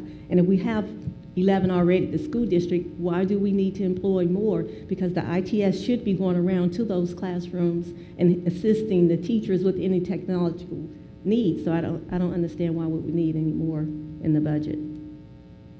Or maybe I need to see a job description for the ITS and Well- make sure that we're following it at the schools. If you go back to the original design of the ITSs when they first were brought on gradually over a number of years, the school board recognized that we had a significant investment in technology, and that to get the best return on that investment, that it was critical to have ITSs whose sole mission was to help design learning, to design lesson plans, to help the teachers learn, work right over the shoulder of a teacher and help that teacher integrate technology into the learning. And what has happened over time with the increase of technology, and most notably the one-to-one program, their time has now become, something's not working, they're administering the program, something's broken, they're entering work orders. So again, I go back to the idea that we're manning a position now with a much more expensive employee when it should be manned by somebody that is at least half that salary, and that's what this proposal does, and again, frees the ITS to focus on the learning, so that we do get the best return that we can from the large investment that we have. And Tom, let me be clear. You said we have 11 technicians or 11 ITS people in the day? 11 field technicians. The technicians who are actually fixing PCs yes, for the sir. 39 schools? Yes, sir. And you're asking for an additional 5 of those technicians to help fix computers. The school principals have recognized it as a priority to have a full-time technician in each high school. That's where you get that 5. Right, and then you're adding 1 additional ITS person. The ITS is sort of a floater to go to be the ITS for the centers, CFK North and CFA and CAP and the other centers that don't have. And then the other additional is for the growth, the other technician, the computer fix. Yes, sir. The other technician is just purely growth. We're opening another element. We've opened Westwood this year, which is bringing on a full high school, and then opening elementary 19 next year. That coupled with the growth in student population, that would be a growth position commensurate with keeping, just to keep up and maintain without losing ground is what that really represents. Okay, and Ms. I wasn't trying to, I just wanted to make sure I was straight on the terminology and all the specific And I want to make sure that I'm clear. So what I think I hear you're stating is that if we allow these other positions, these technician positions, that the ITS is going to be working in the classroom, assisting teachers with incorporating lesson plans. So that's what we'll see when we go into these schools, that the ITS. Yes, ma'am. Okay. Yes, ma'am. We would make it be very intentional about removing from the ITS those duties that they are currently doing on administering, supporting the hardware itself. Well, that's not part of their job description. They really were, from the get-go, intention to be instructional technology specialists who really focused on the integration of technology. And over time, they just sort of other duties as assigned and ended up fixing computers because they're so easily accessible and they're knowledgeable. Okay, other questions? Oh, I'll let you.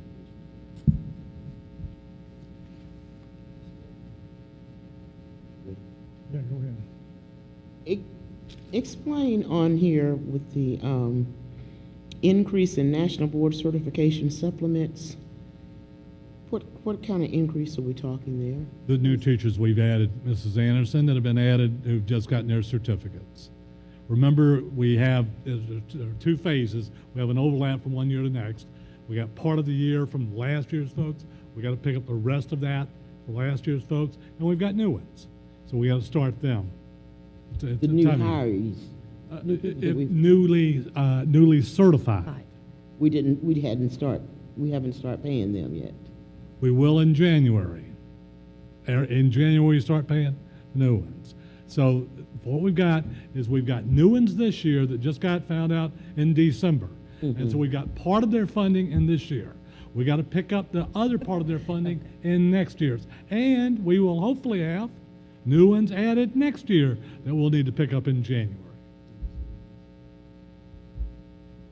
Thank you, sir.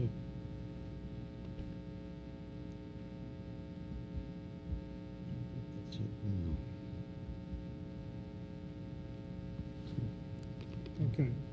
Other, Barbara? anything? Any questions?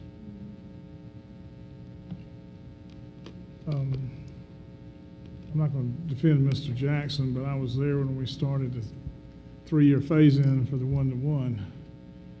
And those questions that he asked, you know, a lot of those questions have to do with whether a board member supports the program or not. So when you're told and you think about it in one way, and he was here 3 years later, and it's a lot different, I think, then that's what maybe the discrepancy comes in what we think is right and how many people we actually need. It wasn't, you know what I'm saying now. Because I thought we had hashed that out when we first did it, and they were going to be added little by little or whatever it was. I thought they were going to be a priority every year. I don't know why we're 5 behind now. I really don't. We've increased millage in the last 2 years, almost 25 mills. I mean, at some point there, I figured they would have been picked up. You know, I don't keep up with all of that myself. I do remember the conversation we had, and a lot of what Mr. Jackson said was an agreement with it to go ahead and support the initiative, thinking that we had that sort of ironed out. So. And I sort of thought so too. So I mean, I know we got growth, and that's always going to be an issue, no matter what. No matter what, if you know, you never know how much your growth is. But you know, this puts us in a quandary because we have real needs and real issues about how to fund them. Somebody's talked about the nurse. I can get you the nurse in the zero budget, the 76,000 for estimated per pupil allocation for growth. There it is right there. You want it? We can fund that in out of the reserve without a problem. What did you say? I'm sorry. Yes, Mr. Davis. Mr. Chairman, ladies and gentlemen, the fund balance is there, the reserve fund is there at the discretion of the board. The caution I would urge the board to consider is that the wisest course is to utilize fund balance, make those expenditures for one-time, non-recurring expenditures is the best course of action to utilize fund balance. That would be my caution to you. It's always the best. Yes, sir. If you use it for recurring, these aren't the best of economic times, Bob. That's true, sir. We're not booming here. So you're talking about taking the 76? Mm-hmm. Well, let's put it this way. In the last 2 years, we budgeted at least almost 6 mills less than we were given. That's correct, sir. Okay? I think there's some money there. So I'm just being honest about it. Let's go ahead and use it. If we need things that we can fund other ways, I think we need to look at them personally. That's my personal thing. Okay, non-professional safety officers. Have we looked into that? Besides sheriff's deputies. Dr. Fleming asking about non-professional safety officers? Yeah. Security, I mean, getting people in schools that have some, retired military background or part-time. I'm just saying besides resources. We haven't looked at it. Okay, that's fine. I'm not going to chase that rabbit. But I think there safety issues could be addressed in many ways too. We'll take a look at it. I think you need to. You'll do what? I just think it's something to look at.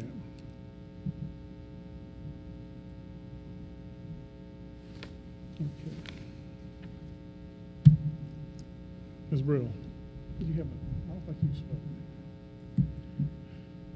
Well, I'm looking at it like you are, trying to figure out what it is that we have to do, what we should do, and then what we can afford to do. So those are my concerns.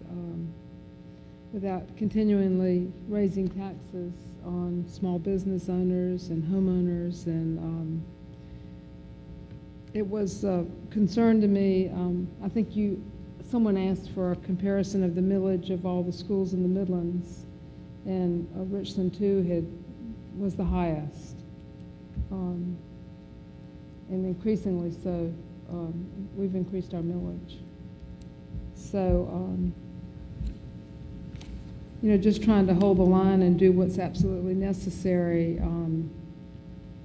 It might not be 9 mills, maybe it would be 7 mills, 6 or 7 mills, that kind of compromise. That's kind of where I am.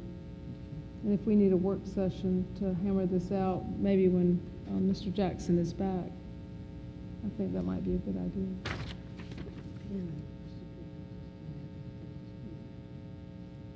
I don't think we're too far off. Well, that's the reason we discussed it, because we have all these people out here tonight. They were here so we could ask them questions. It's a good opportunity to hear from the folks that are impacted, or maybe the folks that have made these recommendations. Okay, any suggestions about, or anything you want to be changed for sure? Because we can take some amendments, we can talk about that. Or you just want to go to the work session? You want to have a straight vote or what? I'd like to see, how close we are, and I think it's better to go before county council in agreement rather than be divided. So I would like to see how we can sort of get together and compromise and figure out what's got to be done right away.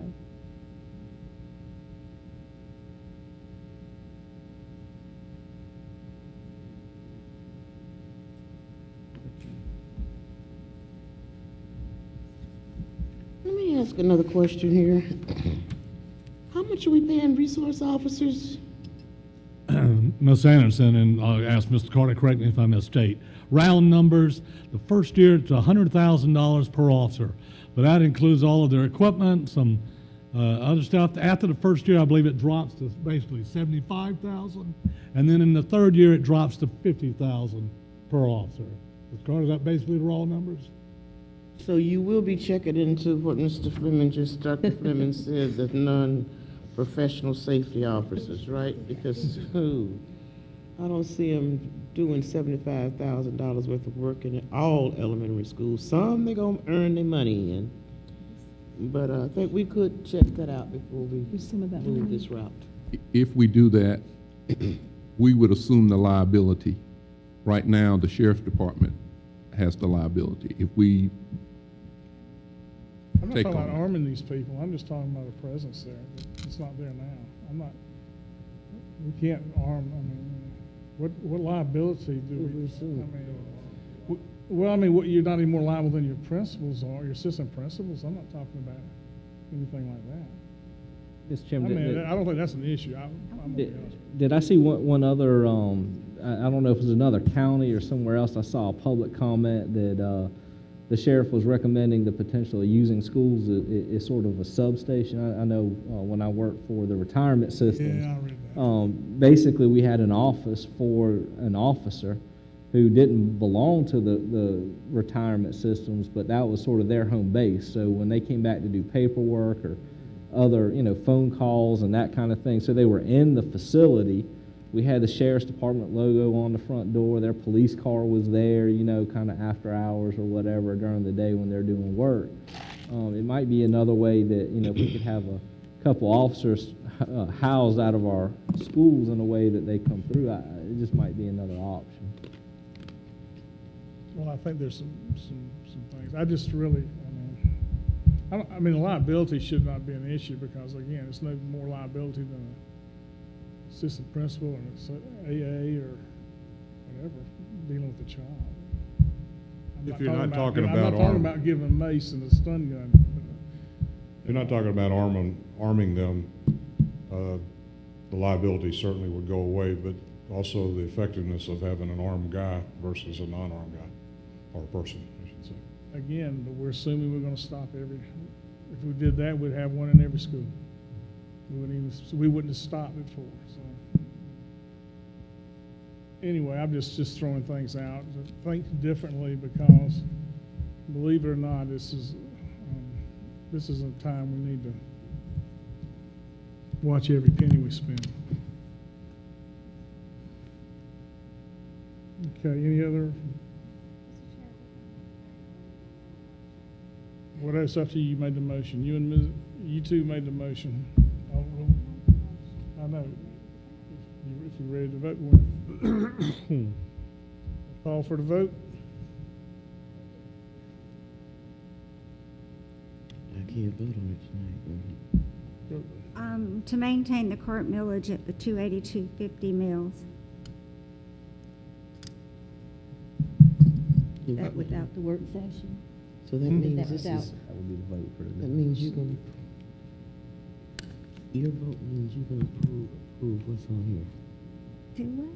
Your motion means you're gonna approve the way this is. What are you voting on? What are we voting on?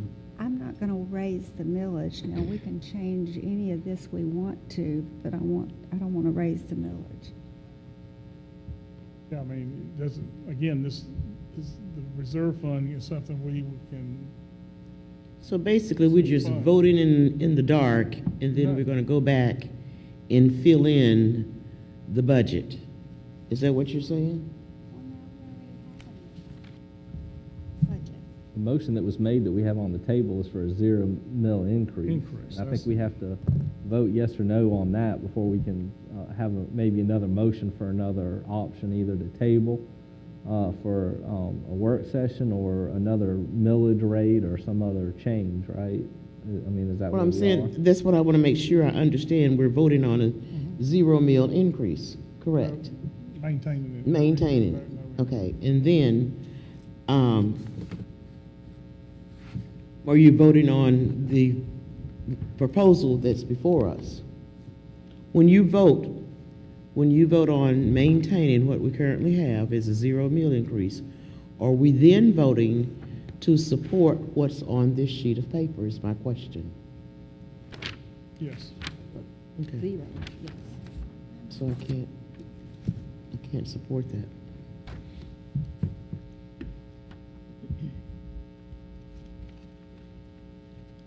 Mr. Chair, if I can just make a comment. The difference between the 0 millage increase at 7.4 million and that of the 12 mil increase of 10.6, so you're looking at a difference of 3.2 that gets you from 0 to 12. And I'm just throwing that out there. So if in fact we utilize current fund balance, that's what you're talking about. Just wanted to make a clarifying statement. I know as a board member, I prefer not to raise any millage. With the economy the way it is, people are struggling now to just make it. Everything around them is going up except for the paychecks. And I think we need to really take a good look at that. And if you have $100,000, if any businessman, a little guy, a little lawyer, a plumber, whoever's out there, he's got a $100,000 office, he's paying 2.3% a year in school taxes. That's not counting the other fire and all that on his $100,000 or 200 or whatever it is. But everything, so that's actually, that's like having a little mortgage on you every year. And how high do we want to take that as a school board? How high do we want to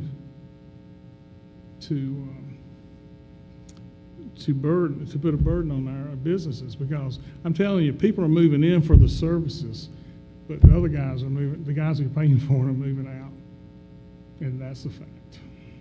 Bill, do we have I'm sorry, Mr. Chairman, Mr. Davis, do we have a study on that? Are we losing revenue businesses that provide revenue to us in Richland too. Mr. Manning, I'm not aware of any study that indicates that. I am aware that our assessed value has continued to grow, which is, I'm sure Dr. Fleming's got an excellent point. I'm sure some businesses are moving out. But in general, our district has been fortunate. It continues to grow. We've had no negative growth. Again, I'm not arguing with Dr. Fleming. I think he's got a great point that it is concern, and the math that Dr. Fleming did was pretty well right on. If you add debt service millage and the operating millage, and you're a business owner, you probably are on $100,000 worth of property, spending about 2 to 2.5% on school operations. That's probably true. I understand that, and at the same time, I think that what I've been asking is, we had 2 work sessions or 2 public sessions that businesses could come to us and talk about the issues, and we didn't have anybody attend either of those sessions. The businesses, from what I can tell, aren't going out in droves to our legislators trying to overturn Act 388 in order to resolve the issue of them being the sole bearers of the burden of education. And, we are providing an excellent education in this district, hence the growth when we bring in more people and we increase retail. Look out at Killian. I think they're moving dirt to build another shopping center off Killian Road. And I look at Sandhills has brought in some things like the Sports Authority, and we see other businesses continue to go in there. We talk about some of the projects we're currently working on and how that's going to, potentially have some projects in the work that'll benefit this area. We have an increased need with students of poverty and other things that cost money in order to provide the proper education. And I think at my last meeting I talked about the opportunities that these funds allow our students in this district. And we're continuing to grow because we provide excellent opportunities. And Bill, you do make a good point. We didn't ask for the budget. We got more budget than we asked for. So what are we doing with the extra funds?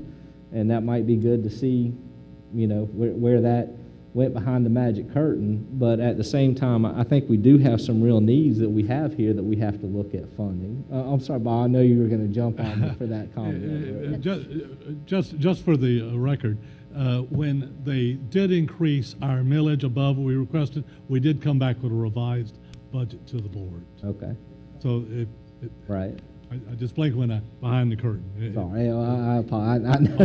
I tend to tickle your bone occasionally, Bob. But either way, I mean, we need to continue to provide these opportunities for students. It costs money to educate our students properly. I think the businesses have the opportunity to go to the legislature. They have the opportunity to come out here and talk to us. I don't see them doing that. So that's just my thoughts. Okay. We got a motion and a second.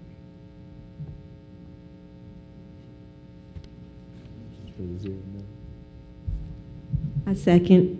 It's already been said. No, you already. You've already seconded. Okay, I second it. All right, withdraw your motion and then have a workshop and come back and vote Tuesday, so we can see exactly what we're going to do with these meals. You can discuss it after we vote. Yep. Yeah.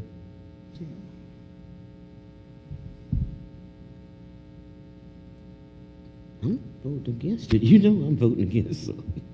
Oh, is it time to vote? You're not even in the right place.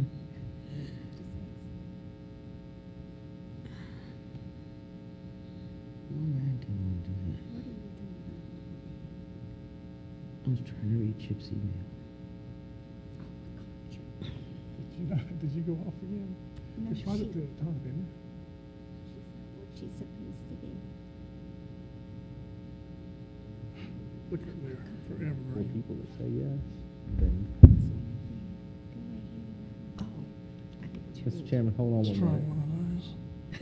There you go. Over here? Where are you? It's on one of those But you need to tell. There it is. There it is. You know your husband. Your husband's out. Oh, that's not it. He's very patient. Hitting that,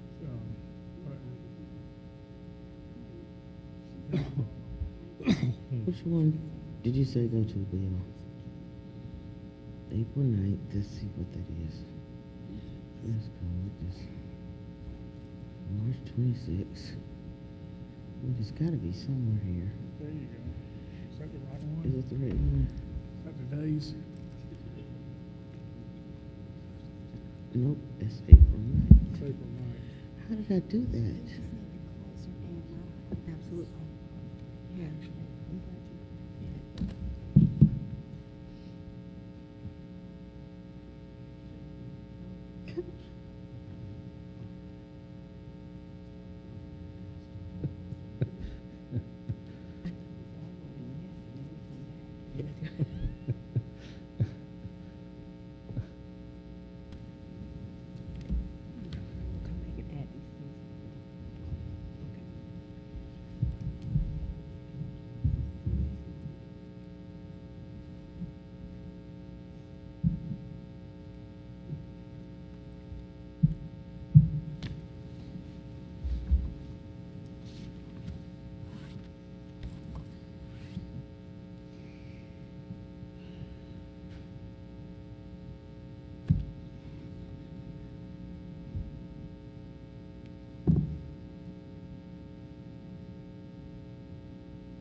Mm-hmm.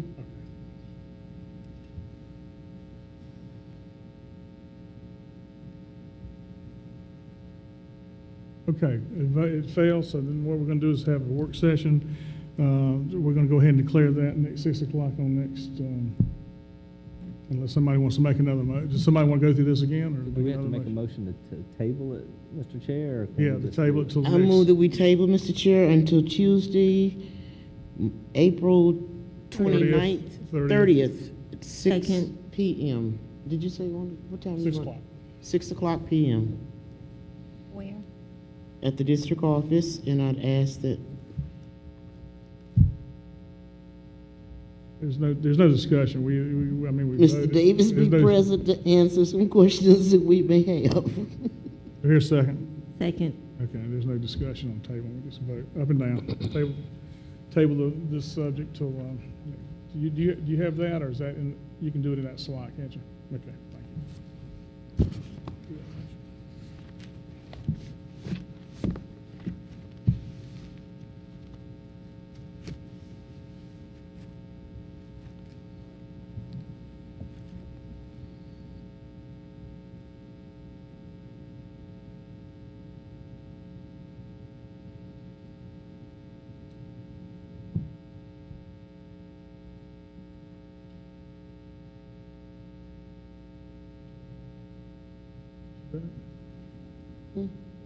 It came up, okay, good, thank you. It must have flown by me.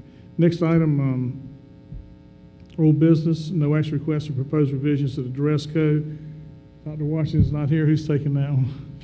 I'm going to ask that Cleveland Smith please come forward.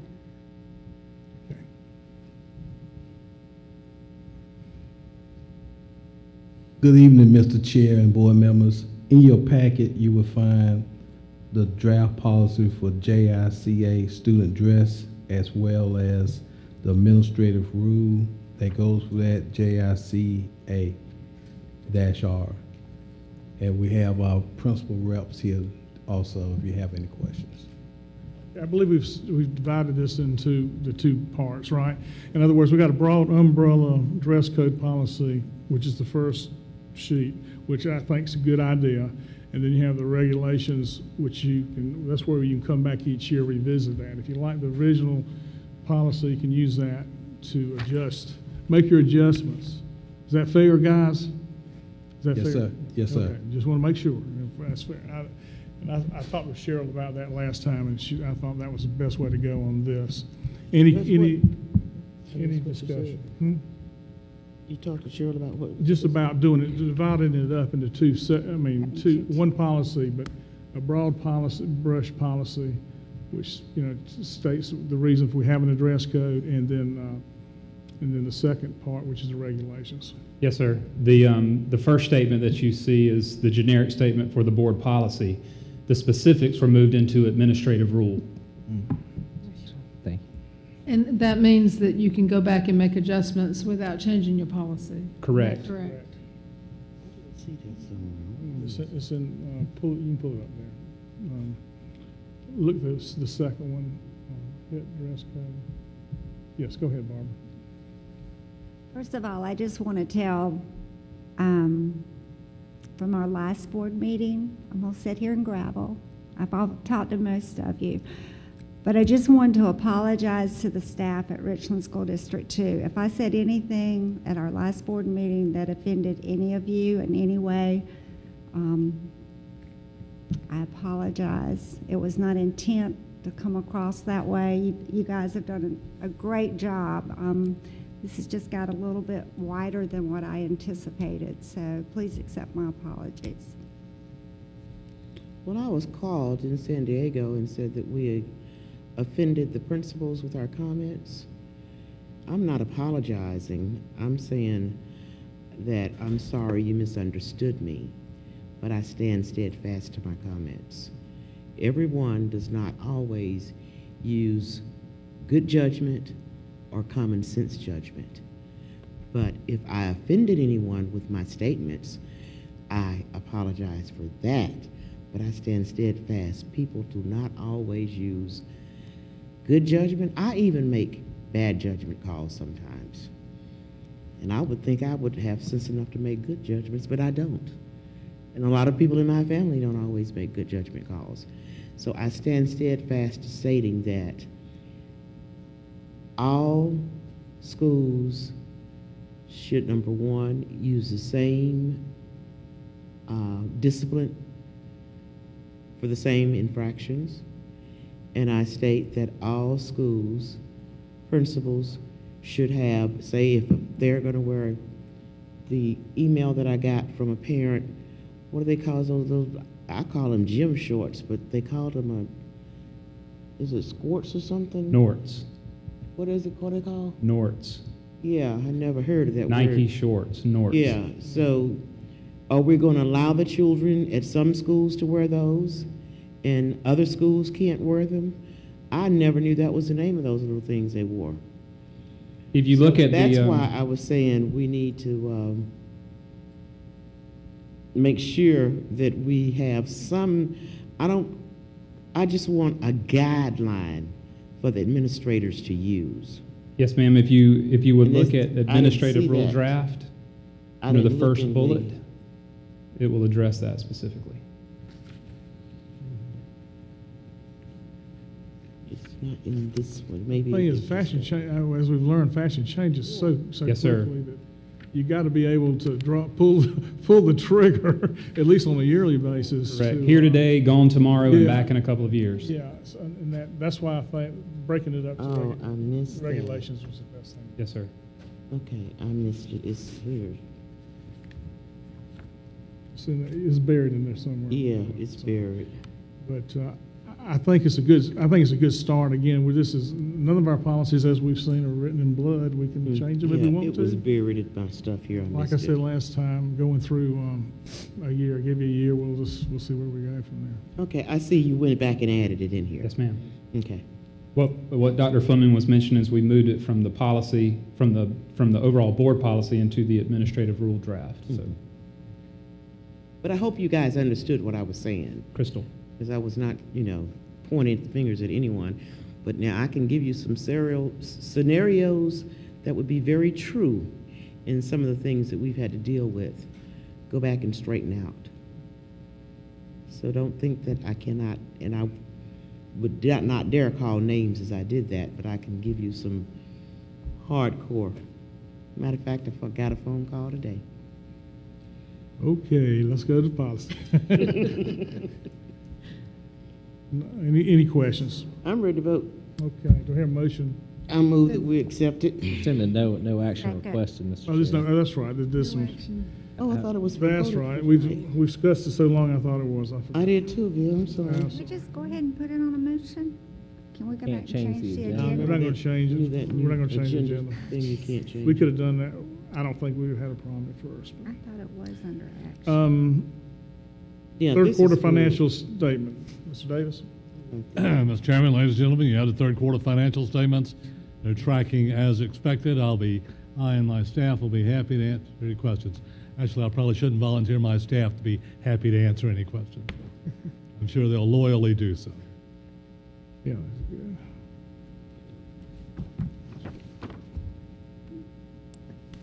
Any questions from the board about the third quarter? Hearing none, thank you. Thank you, sir. Items for our next, our next scheduled full board meeting on May the 14th. I believe we have a few things. Yes, sir. We'll be at Polo Road Elementary School. We'll have our student learning report, our Common Core standards report. We will be bringing back the student dress code policy JICA, and we will be bringing forward for discussion policy GCC/GDC, employee personal leave and absences, and policy GCQE, retirement of professional staff, and policy GDQC, retirement of support staff. That's good. I think that's anything for the future. Now, remember, I did ask for, and I don't think I asked for it in a public session, but I was asking for those job descriptions. Yes. I asked for copies of some job descriptions. Do you want me to ask that for the agenda, or how do you want me to do that for executive session under personnel matters? What's your preference? There were several I had named. I can do it in executive session. In the personnel, if you want to. Personnel, yeah, let's do it in personnel. I'll do it in the executive session personnel. Personnel matters. But job descriptions are job descriptions. There's nothing inherently, they can't be put out. I just try, you know what I'm saying? Mr. But Chair, discussion of it should be. Is it just a request for the job description, or is there further discussion? I think it's going to be discussion about it. If there's discussion, then definitely executive session. If it's just a request for the job description and then a further discussion later, then. No, if further discussion is going to follow. Okay. Okay, I believe that's the full agenda next time. Second, public participation. Anybody who would like to address the board at this time after everything you've heard tonight? I can't believe there's nobody. You're as tired as I am. Thank you very much. Well, can I talk, since I don't want to say this during public, I just want to go over correction. I know I talked enough tonight. We talked tonight. But I do want to give the district credit because Mr. Potts, after last board meeting, Deborah Ham informed me that the information I had was not it was a 45, Potts just explained it was a 45-day report where I was talking about the overcrowded in the different classrooms, and he will forward this to you guys. He's going to give all the board members one. I think he said he's going to email it to you or whatever, but I just wanted for the public's information. And Stevie is gone. She's here. Stevie's right here.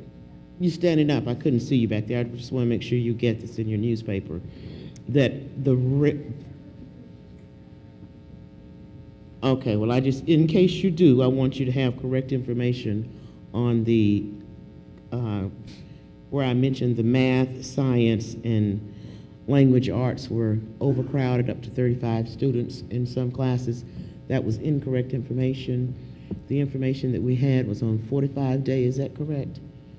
Yeah, actually, the distinction between the narrative and the tables was we maximize class sizes in a lot of our scheduling at 30. So one figure is 30 and above, and the other one is only 30 and below, and that's why they appeared contradictory. We have hardly any classes that are above 30, but we have a number that are at 30. That's what the differences were. So I just wanted to clarify that for the public's benefit, because I know that it's on R2 TV, and I don't want the public to think that we have class sizes as large as I was stating at the last board meeting. So I want to make sure that clarification got out to the public. Thank you, sir. Board Superintendent comments, you keep on going. I'm finished. Okay. Congratulations, Ralph, your school is great. Congratulations to all of the winning recipients tonight. Thank you, sir. Ms. Badger. Ms. Brill. Ralph, thank you so much. It's certainly impressive here, and you've done a masterful job pulling this all together, and I certainly enjoyed it. And I found the program about the fire and EMS very interesting, and I'm glad that you can offer programs like that that are very sort of creative and give kids a start towards certification and perhaps a field to go into. And I was excited about all the awards tonight. It really makes public education worth the work to see kids, and certainly schools as well, that have achieved so much. It's a great time of year just for all that recognition. And then we will cap it off at graduation. And that will be a whole day of shaking hands and being happy for the kids and their parents. 2 days. 2 days. Start at Westwood at 9:30 That's in the right, morning. 2 days of that, and I look forward to that. That means we've had a good year. So thank you all for being here, and thank you for your patience. Ms. I'd like to Elder thank Johnson. everyone for coming out this evening. Thank you, Mr. Smith, for allowing us to be here. And also congratulations to all the schools who were recipients of awards. Thank you. Mr. Manning. Mr. Chairman, I'd also like to make a clarifying statement. I appreciate Bob and his team came out and talked to me about the statement that I made at a board meeting about the difficulty in our professional development accounting, and they explained to me in more detail what that means and everything around it, and I'm very comfortable with where we are. So thank you for coming out and explaining that, taking the time to catch me, get me up to speed on that. Also like to thank everybody for the hard work in this budgeting process, including the board. It's nice to know we can have these collegial debates amongst each other. In the end, I think we usually come up with something pretty good, but it is nice to be able to have the collegial debates and know that we can get everything out on the table and work through these difficult processes as we go through the process.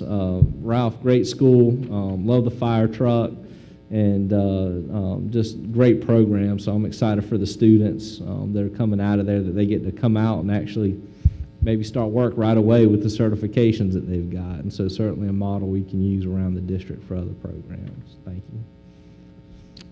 Dr. Brochu. A few things. I'd like to thank all of our local realtors that came out this morning right here at Westwood. We had a great turnout today, and our parent partnership initiative was presented to them, and it resulted in a number of comments and questions from the realtors, and I think it was well received. April is the month of the military child, and students and staff in Richland 2 wore purple on April 15th to show their support for the sacrifices of these children and their families. And it was really a wonderful day for us. Also wanted to congratulate the 20 students who received scholarships through the Sparkleberry Fair. Each of those scholarships were worth $1,000, and these are funded by the Sparkleberry Country Fair, which is held in April each year. And the officials also presented the district with a $15,000 check for teacher grants last November. The fair is coming up this weekend. If you have opportunity to attend, it will be at the Clemson Sandhill Research and Education Center across from the Village at Sandhills. It runs from 4 to 10 on Friday and 9 to 10 on Saturday. And also, I just wanted to say, wonderful work by our students. A great deal of work obviously has been done, as so many awards were presented this evening, as well as the work of our faculty, staff, and administration. Great appreciation for all they do. And finally, I just wanted to make mention that our thoughts and prayers are with the families in Massachusetts and Texas for the terrible tragedies that occurred just in this last week. Thank you. Well, thank you for mentioning that, Dr. Brochure. It was quite a tragedy in both parts of our country. I don't really have a whole lot to say except, Ralph, I'm definitely going to get a ride on that fire truck. Well, I don't know if I better do that, but I sure would like a ride. And I guess we'll meet Tuesday at 6 o'clock in the DO for a work session. All right, do I hear a motion? To adjourn. So move. So move in a second by Ms. Anderson.